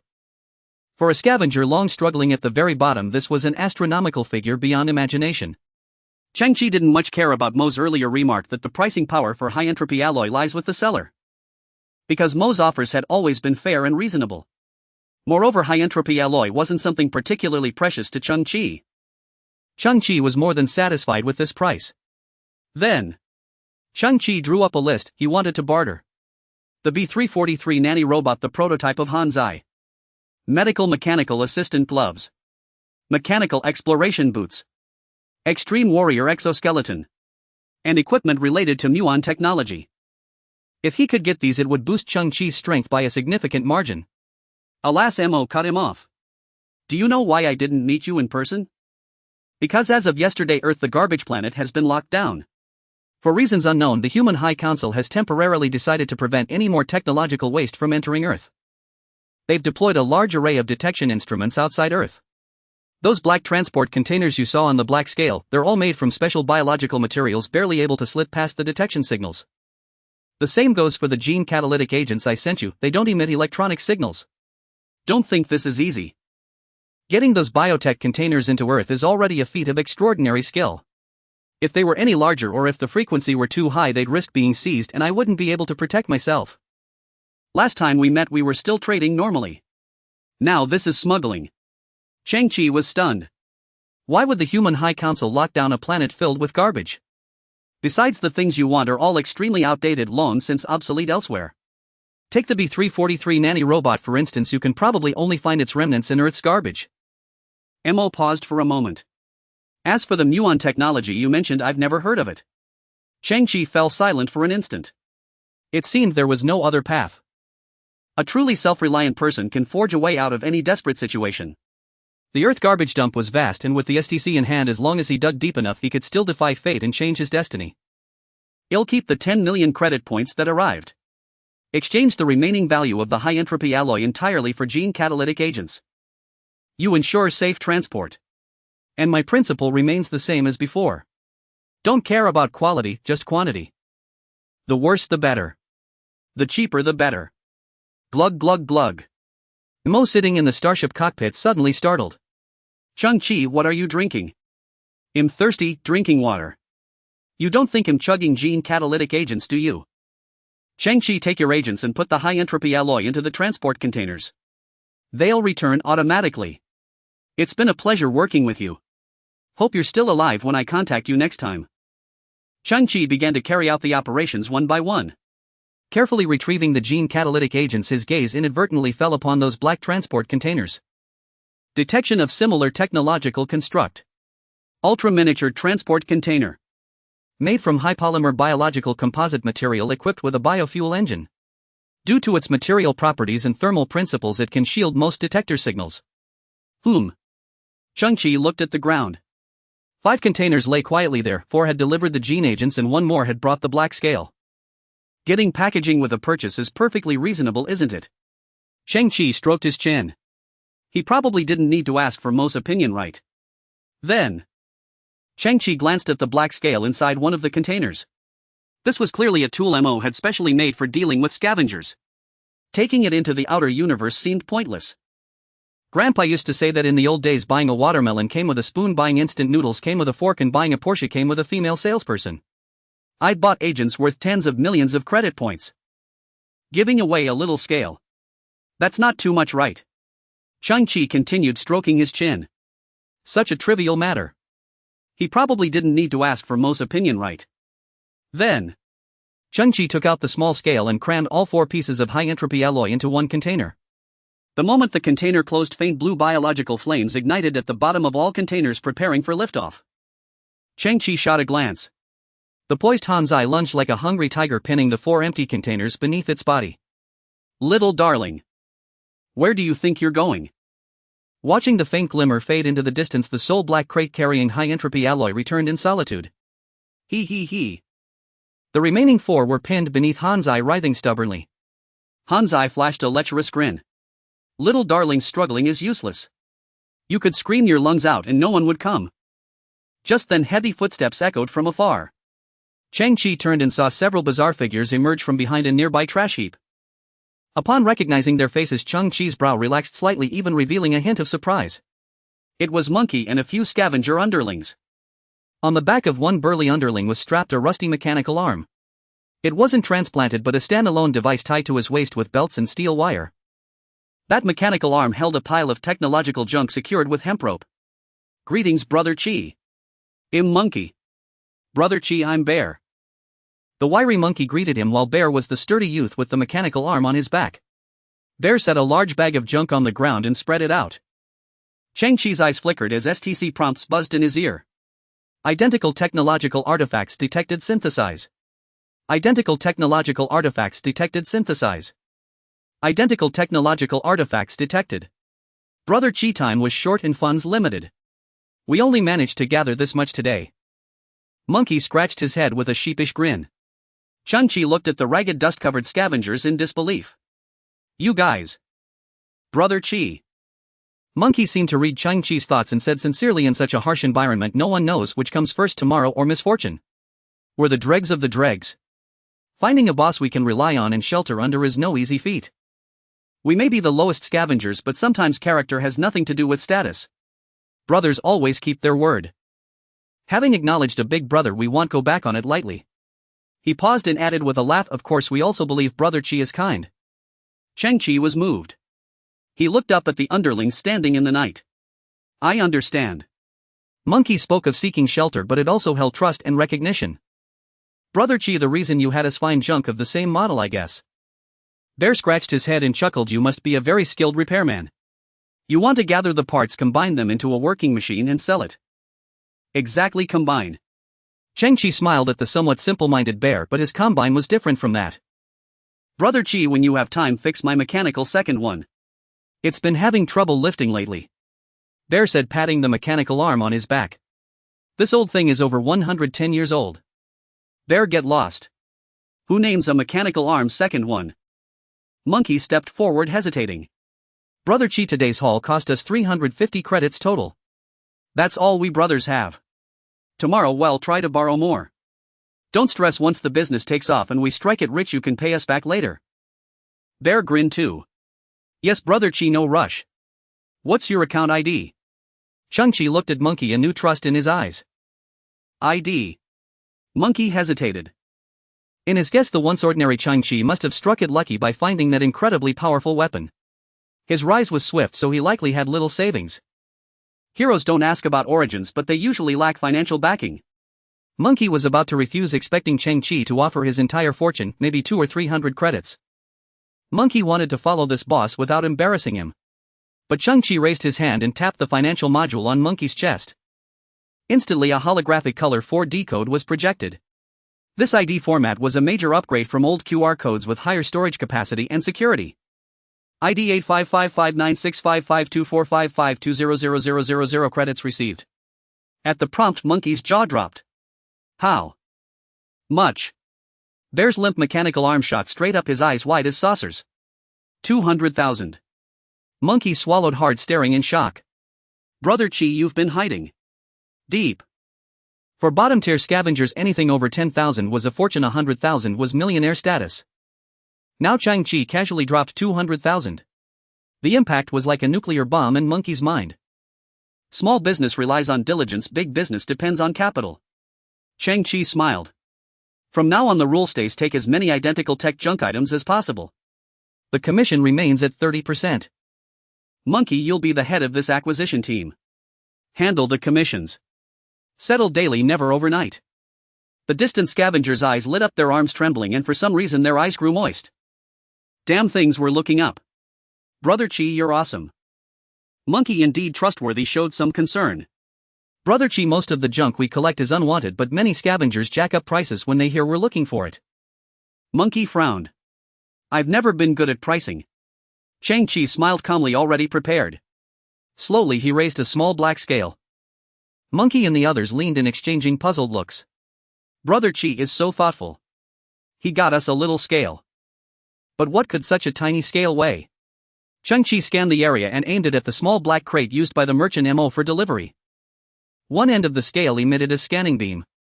Nanoscale biomaterial crate equipped with biodrive engine 95 new contains approximately 6.5 kilograms of grade B biomaterial.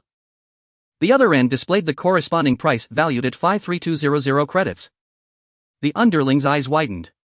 Just a scan instantly identifies the material and price. This device is amazing. Cheng Qi was also taken aback. This thing was that expensive. The other scavengers finally caught on. Bear exclaimed. Brother Qi lives up to his name. Even a shoebox is worth over 50,000. Brother Qi, can I borrow it to see how much my second one is worth? He twisted his rusty, battered mechanical arm. Everyone else was speechless. The little scale flickered.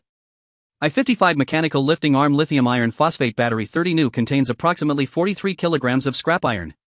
Value 12 credits. What? Bear was devastated. My second one is only worth 12 bucks. Don't worry, Brother Qi. Starting tomorrow we'll work our asses off to collect trash for you. Monkey cradled the small black balance scale as if it were a precious treasure. No, it's the day after tomorrow because the ash storm will arrive tonight and last for a day and 2 nights. Every one of us must find a safe shelter. The ash storm. It was a Category 12 gale rarely seen in the old era, with wind speeds ranging from 32.7 to 36.9 meters per second. At sea it churned up waves filled with foam and spume, turning the entire ocean white. The monstrous waves cascaded like rivers pouring from the heavens, drastically reducing visibility. On land, tens of millions of tons of garbage were swept into the sky, and the few remaining buildings on Earth suffered severe damage once again. On this planet of garbage, 99% of vegetation had vanished. Wind speeds could no longer be mitigated, soil erosion was rampant, and atmospheric humidity had plummeted. The planet had lost its ability to regulate its climate. Nearly every year the terrifying ash storm would sweep across half the globe. Due to the vast amount of metallic dust, all the gales appeared grey, hence the name ash storm. Whenever the ash storm struck, a great number of scavengers would lose their lives. Previously, Cheng Qi would always find some massive starship wreckage, squeeze his body into a narrow space within it, and pray, endure, and wait for the ash storm to pass. We've already found a spot absolutely safe. Monkey said. Brother Qi, want to join us? Cheng Qi pondered. Currently he had a big enterprise, 17 vials of gene-catalyzing agents, the confiscated biotech crate, and the tech junk that Monkey and the others had just delivered. These were all basic materials that could be synthesized of immeasurable value. If he hastily hid in some narrow crevice, these materials would inevitably be lost or damaged, and some items couldn't even be carried. Not to mention that inside the shack there was also a precious quantum repair cluster, as well as Hanzai and Xiaoqiong. In that instant a glint flashed in Cheng Qi's eyes. Monkey, take the brothers and hide well. I have my own plans. Monkey and the others showed concern, but under Cheng Qi's insistence they left the scene. Crackle. Scavenger Alliance Bulletin. In 4 hours the ash storm will sweep through areas B12 to B69. Attention all scavengers, you must seek shelter immediately. Attention all scavengers, you must seek shelter immediately. Inside the shack the old broken radio crackled. Cheng Qi stood in front of the shack. Suddenly he noticed a small green blade of grass growing out of the ground in a corner of the shack. Its delicate emerald leaves swayed amidst the gaps in the trash. In such a world its existence seemed so fragile yet stubborn. 4 hours. I need to build a shelter of my own. This is something I needed to do sooner or later. This old shack. It's far too unsafe. My synthesis career has just begun. I need a safe and secret base. Only then can I synthesize without any worries or restraints. Cheng Qi mused whether it's to avoid the ash storm radiation or toxic gases the best method is. Underground. A faint reflection shimmered on the ground. Cheng Qi looked at the pile of tech junk left by Xiongzi. Small geological detector drill bit made of titanium alloy, 240 horsepower, equipped with multiple sensors, can drill 3,050 meters underground. Battery life 45 minutes. Damage. This device was not large, measuring no more than 50 centimeters in length and width. Its spindle-shaped body had a dark silver drill bit at the front. Cheng Qi's gaze slowly moved, counting in his mind. Xiongzi had delivered 8 such units, but all were damaged to varying degrees, completely useless. Underground drilling capability. Expanding underground space. Cheng Qi smiled. Just what I need. Begin synthesis. Breakdown into raw materials. Updating target model. Intelligent mole geological detector 4. Although called a mole, this device was a full size larger with a more streamlined overall shape. The drill bit at the front gleamed with a bright luster, and the sensor system was more sophisticated. Begin synthesis. Breakdown into raw materials. Large-scale engineering level. Underground mining vehicle 2. This time a truck-sized piece of equipment appeared before Cheng Qi. Below were 2 wide tracks, and the massive drill bit at the front had turned into some kind of dark black metal. Though it no longer reflected light, it gave off an indestructible aura. Cheng Qi's eyes flickered. He was getting closer to what he wanted. Begin synthesis. Breakdown into raw materials. Synthesis successful. Codename Earth Dragon. Underground expansion dock. This device is not merely a mining tool, it is an expandable vehicle. With its excellent drilling capabilities, it can itself expand into a 120 square meter underground construction command center possessing powerful pressure and heat resistance. In interstellar prospecting squads, it is known as the Earth Dragon King. Only mining squads with an annual output of millions of tons are qualified to be equipped with this level of equipment. Head just in time. Cheng Qi had to look up at the massive metal apparatus 10 meters by 10 meters. Its body resembled a heavy tank with sturdy pure alloy tracks at the bottom and 4 massive dark gold drill bits at the front. Cheng Qi took out the remote control panel for this device and started it. It was hard to imagine that such enormous drill bits spinning and stirring up gusts of cool wind would only produce a faint hum, not the expected deafening roar. This demonstrated the extremely advanced internal structure and the incredibly high precision of its components. Cheng Qi set the Earth Dragon King's first engineering task. The entry point was right in front of the shack. First, survey the structural conditions within 100 meters underground and then excavate an expandable space of 200 square meters. When the Earth Dragon King finally burrowed deep into the surface, it inevitably produced a loud noise. Garbage, debris and mud flew everywhere and the Earth Dragon King disappeared into the ground in an instant. Xiao Qiong was startled awake and lifted the tarp, poking out her little head. Cheng Qi turned back with a smile. Don't worry. We'll soon have the best shelter on the entire planet. The sky was overcast as if a monstrous beast lurked beyond the atmosphere.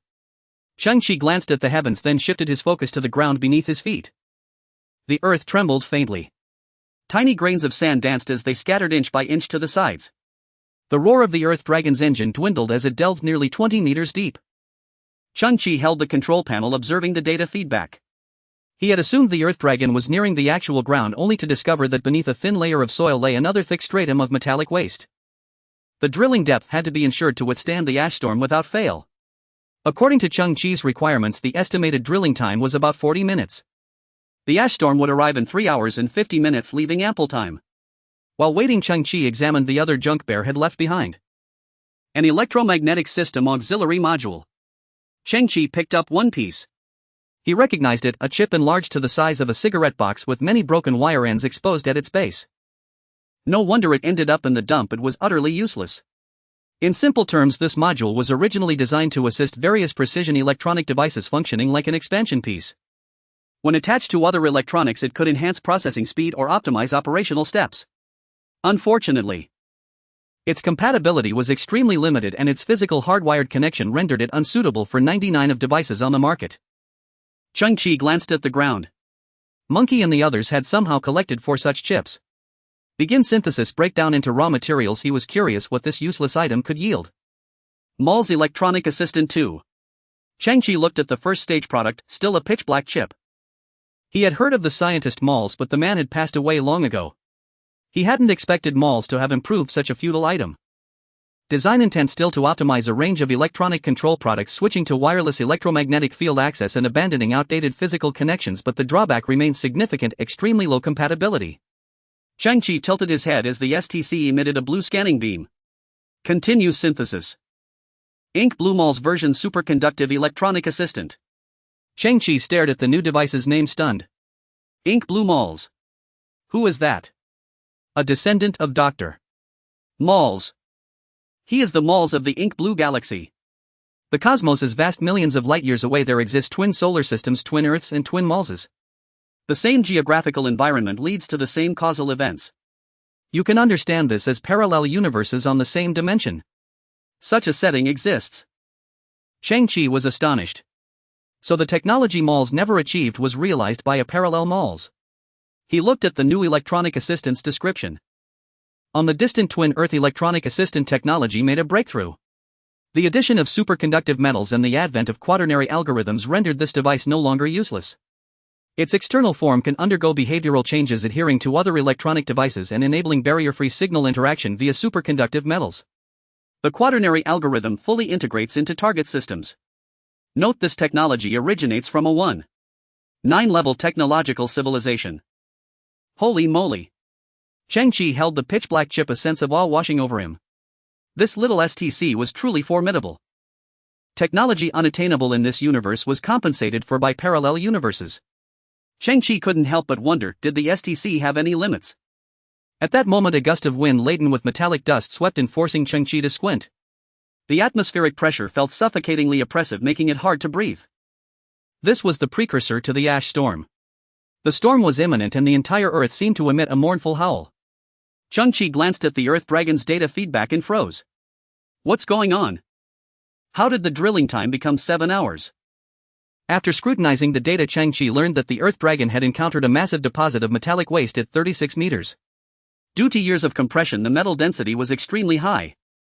Preliminary detection indicated the waste layer was a staggering 170 meters thick, drastically increasing the drilling time. 7 hours. Isn't this the end? Suddenly Cheng Qi's gaze inadvertently fell on the Muon catalyst prototype at his waist. His eyes flickered with inspiration and he quickly retrieved the Ink Blue Mall's version superconductive electronic assistant. With a tentative mindset, Cheng Qi slowly brought the two devices together. The black plastic-like chip began to bend slightly upon contact, eventually conforming perfectly to the Muon prototype's casing as if a layer of black leather had been added to a sword hilt. A compact red interface was projected. Muon fission reaction device remaining energy 70 performance optimization in progress. A new usage protocol can be established.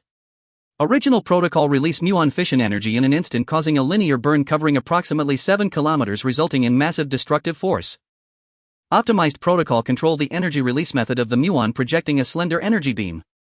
Accumulate energy at the beam's tip, and when it penetrates a specific position, control the energy to generate ultra-high temperatures, creating a spherical burn covering an area of 5000 square meters in diameter. This.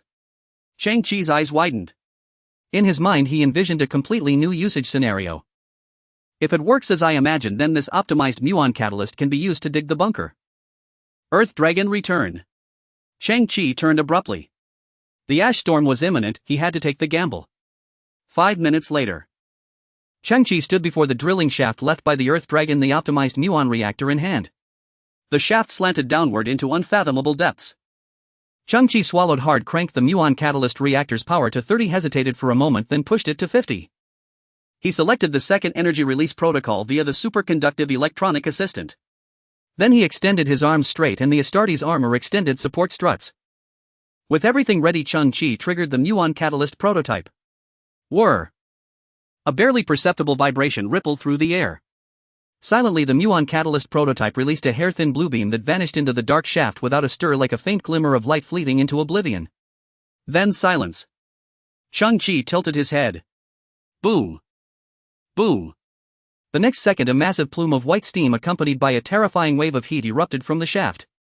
In an instant the Astartes armor's emergency protocol activated, hurling Cheng Qi's body to the side. Simultaneously the memory metal faceplate flipped out to shield his face.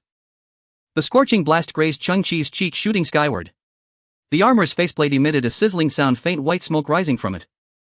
Unharmed, Cheng Qi flexed his neck slightly, then strode to the massive opening and peered inside. Now the shaft's walls had formed a perfect circle, smoothed by the beam's heat. Inside the passage still slanted downward, dark and deep, its end invisible. Cheng Qi's eyes widened slightly. Had the result I hoped for come to pass? Within the cave entrance waves of heat radiated outward. Cheng Qi had no idea what kind of effect the ultra-high temperature combustion from the Muon technology had created inside. After letting it sit for a full 20 minutes, Han Zai volunteered and carried a large amount of expired coolant fluid as he entered. Immortal Grandpa! Oh my god! Han Zai's exclamation came from within the cave. Cheng Qi, you gotta be patient, just wait a little longer and you'll see a surprise. Han Zai spun like a top, seemingly completing the internal cooling. Then he hauled over 2 massive starship steel plates. The plates were a full 50 centimeters thick, like a wall of metal. After a bout of cutting and welding, Han Zai crafted a huge sliding rail door at the cave entrance. Then he found a lot of camouflage garbage and welded it onto the door, creating the appearance of a trash heap. Once the door was closed, the cave entrance vanished perfectly into the surrounding environment. This whole operation took Han Zai about 40 minutes. Watching Han Zai bustle about, Cheng Qi knew the result inside probably wouldn't be too bad. But to satisfy Han Zai's desire to create a little surprise, Cheng Qi suppressed his own anticipation. Tada! Cheng Qi, the heat inside has mostly dissipated. Han Zai extended his mechanical arm. Time to open the blind box. Cheng Qi stood up and rubbed his hands together slightly. Rumble. The small trash heap in front of him split in two from the middle, revealing a sloping entrance on the ground. Cheng Qi stepped inside and his first sensation was the extreme smoothness underfoot. Losing his footing, he pitched forward. Had that fool Han Zai leaked oil again? Whoosh! The jet-powered shoes activated, first stopping Cheng Qi's body from losing control, then adjusting his steps with tiny movements. Only then did he stabilize himself and manage to walk normally. As he went deeper, Cheng Qi touched the walls. Their surface was smooth and delicate with a texture like glass. Han's eye turned on the light on his shoulder. The tunnel ahead was clear at a glance. This is... Cheng Qi's eyes widened in shock. The shallow surface layer was filled with a great deal of sand and metal trash. The main component of the sand was silicon dioxide. After the high-temperature combustion of the muon beam, its crystal structure was destroyed. As it turned liquid, the connections between the silicon-oxygen tetrahedra changed, forming a disordered long-range random structure, the hallmark of a glassy state. After the recent cooling, the tunnel before them had turned into a magnificent glass corridor. And within this glass, pieces of technological trash with relatively lower melting points were sealed. Cheng Qi was somewhat in awe. The tunnel before his eyes was like a kind of technological amber. The glass was akin to resin, and the tech trash was like the insects sealed within, preserved through the ages. Through Han's eyesight, countless dazzling rays were reflected within the tunnel. These discarded technological wastes, though no longer usable, had finally in this moment released an eternal radiance. As he walked, Cheng Qi's gaze swept over the tech trash within the walls one by one, a sense of reverence growing in his heart. NVIDIA RTX 4070 graphics card. Mate 70 phone. Star navigation compass. And what's this? Some items were scorched black and deformed, barely recognizable. Once these were advanced technological products sought after by the world, now they were antiques, worthless junk. Cheng Qi continued down the tunnel, silently calculating that he had probably reached 100 meters underground. The space before him suddenly opened up. Cheng Qi was stunned, speechless again. It was a massive spherical space about 2,000 meters in diameter. This depth was exactly the metal sediment layer the Earth Dragon had encountered earlier. The trash here had vaporized instantly during the muon energy burst, also forming a ring of smooth inner walls. Cheng Qi looked up at the circular dome above. This is too beautiful. At this depth there was very little sand, but a large amount of metal had been melted and then cooled. Now on the dome, rippling patterns had formed with different alloys, creating varying shades of color. Interspersed were tiny crystals formed from unknown substances, twinkling like stars on this dark silver patterned firmament. Cheng Qi spun around. The spherical space was as magnificent as a vast starry sky. This feeling. It's like I'm in a universe of my own. Immersed in the beauty for a long time, Cheng Qi finally came to his senses. Why is the oxygen here so abundant and the temperature just right? At that moment he saw the Earth Dragon King's underground expansion dock in the distance. It had already entered this place, situated in the center of the spherical space. Moreover, it had initiated full expansion, transforming from its previous heavy truck form into a metal house of about 120 square meters. The Earth Dragon King had also expanded many environmental regulation devices, constantly producing oxygen and regulating the internal temperature. Cheng Qi nodded as if he had found a treasure. Truly a divine tool for underground survival. At that moment, from the top of the Earth Dragon King, a floating light slowly rose. It was like an old-fashioned Kongming lantern. It released a pure white radiance, the halo on the ground constantly expanding. The outline of the light was reflected in Cheng Qi's eyes. It was like the first star in this small universe, the first sun to cast light upon the earth. This place is perfect. A flicker shone in Cheng Qi's eyes as he clenched his fist slightly. Whoopee. Without her turbo-powered shoes, Xiao Qiong simply treated the tunnel like a giant super slide, sliding all the way down from the top of the entrance. The slide was long and the inertia was strong. Upon entering the spherical space, Xiao Qiong slid back and forth at the bottom like a curling stone, eventually coming to a slow stop at Cheng Qi's feet, her eyes full of novelty and excitement. Cheng Qi looked at Xiao Qiong. Your father was buried at the bottom of the trash heap. I was initially a bit worried you might reject this underground shelter. You adults worry too much. Anyone with clear perception knows these are two different things. Xiao Qiong stood up, trying to act mature, but the next second she was stunned by the beautiful sight above her, little mouth open and her small hands clasped together in surprise. Cheng Qi smiled. There's less than 2 hours until the ash storm hits. Next we start moving. This is a task that requires careful attention. Xiao Qiong raised a finger. Cheng Qi, can you carry me up? I need to help you check things out and find any flaws. You adults usually overthink things. Don't think I just want to ride the slide again. Speaking of that big slide, I think it needs improvement, it chafes my butt. On the surface, the distant sky was already a mass of black, darker than any ordinary night. Cheng Qi looked at his scattered belongings. Whether it's moving or future transport, it's best to have a convenient carrying tool. His gaze fell on the Merchant Mo's gifts, the 4 biomaterial transport containers. Though Mo might not entirely agree with the term gift. Detected identical technological constructs synthesize. Cheng Qi nodded. These boxes were too small. If synthesized twice, their performance would surely be greatly enhanced. Perhaps the upgraded boxes could help him handle the moving work. Disassembled into base matter synthesis. Successful biomass material transport container X2 internal volume 33 cubic meters equipped with biomass engine capable of autonomous navigation maximum range 450 kilometers built-in microorganism suppression system molecular activity reduction system if used for transporting fresh items can extend preservation period by 150,230 times. Cheng Qi nodded. It's geared towards food transport but it's not enough. Keep synthesizing. K443 integrated transport platform exterior capable of mechanical deformation variable volume internal volume 10,210 cubic meters equipped with biomass engine capable of autonomous navigation maximum range 2050 kilometers fresh preservation extension 230,500 times built-in mechanical crane arms and handling arms exterior equipped with visual reflection system for visual stealth nickname Steel Mom can change volume auto load and unload and has stealth capabilities. Cheng Qi felt pleasantly surprised. This is simply a transport artifact. Only. What does the nickname Steel Mom mean? After setting the command, the hatch of the huge black container before him slowly opened and precision mechanical arms flipped out. Then the biomass engine started silent and ghost-like floating to the front of the shack. The mechanical arms, precise and gentle, began to organize Cheng Qi's belongings piece by piece. Though these belongings were all junk and trash, the mechanical arms treated each item like priceless antiques, just like professional movers. Before long the belongings were neatly organized. Then they were loaded into the container one by one. Inside, partitions and locking clasps flipped out, ensuring every item was placed straight, firm and aesthetically pleasing. Rumble. The quantum repair cluster weighing several tons was also lifted by the crane arm. It was then precisely placed into a reserved gap inside the container like a puzzle piece, its edges less than a centimeter from other items fitting almost perfectly. The transport platform, using precise algorithms, had utilized the space to its absolute maximum. Cheng Qi was awed. He finally understood the meaning of the nickname. A child with a mom is a treasure. Even someone with OCD would approve.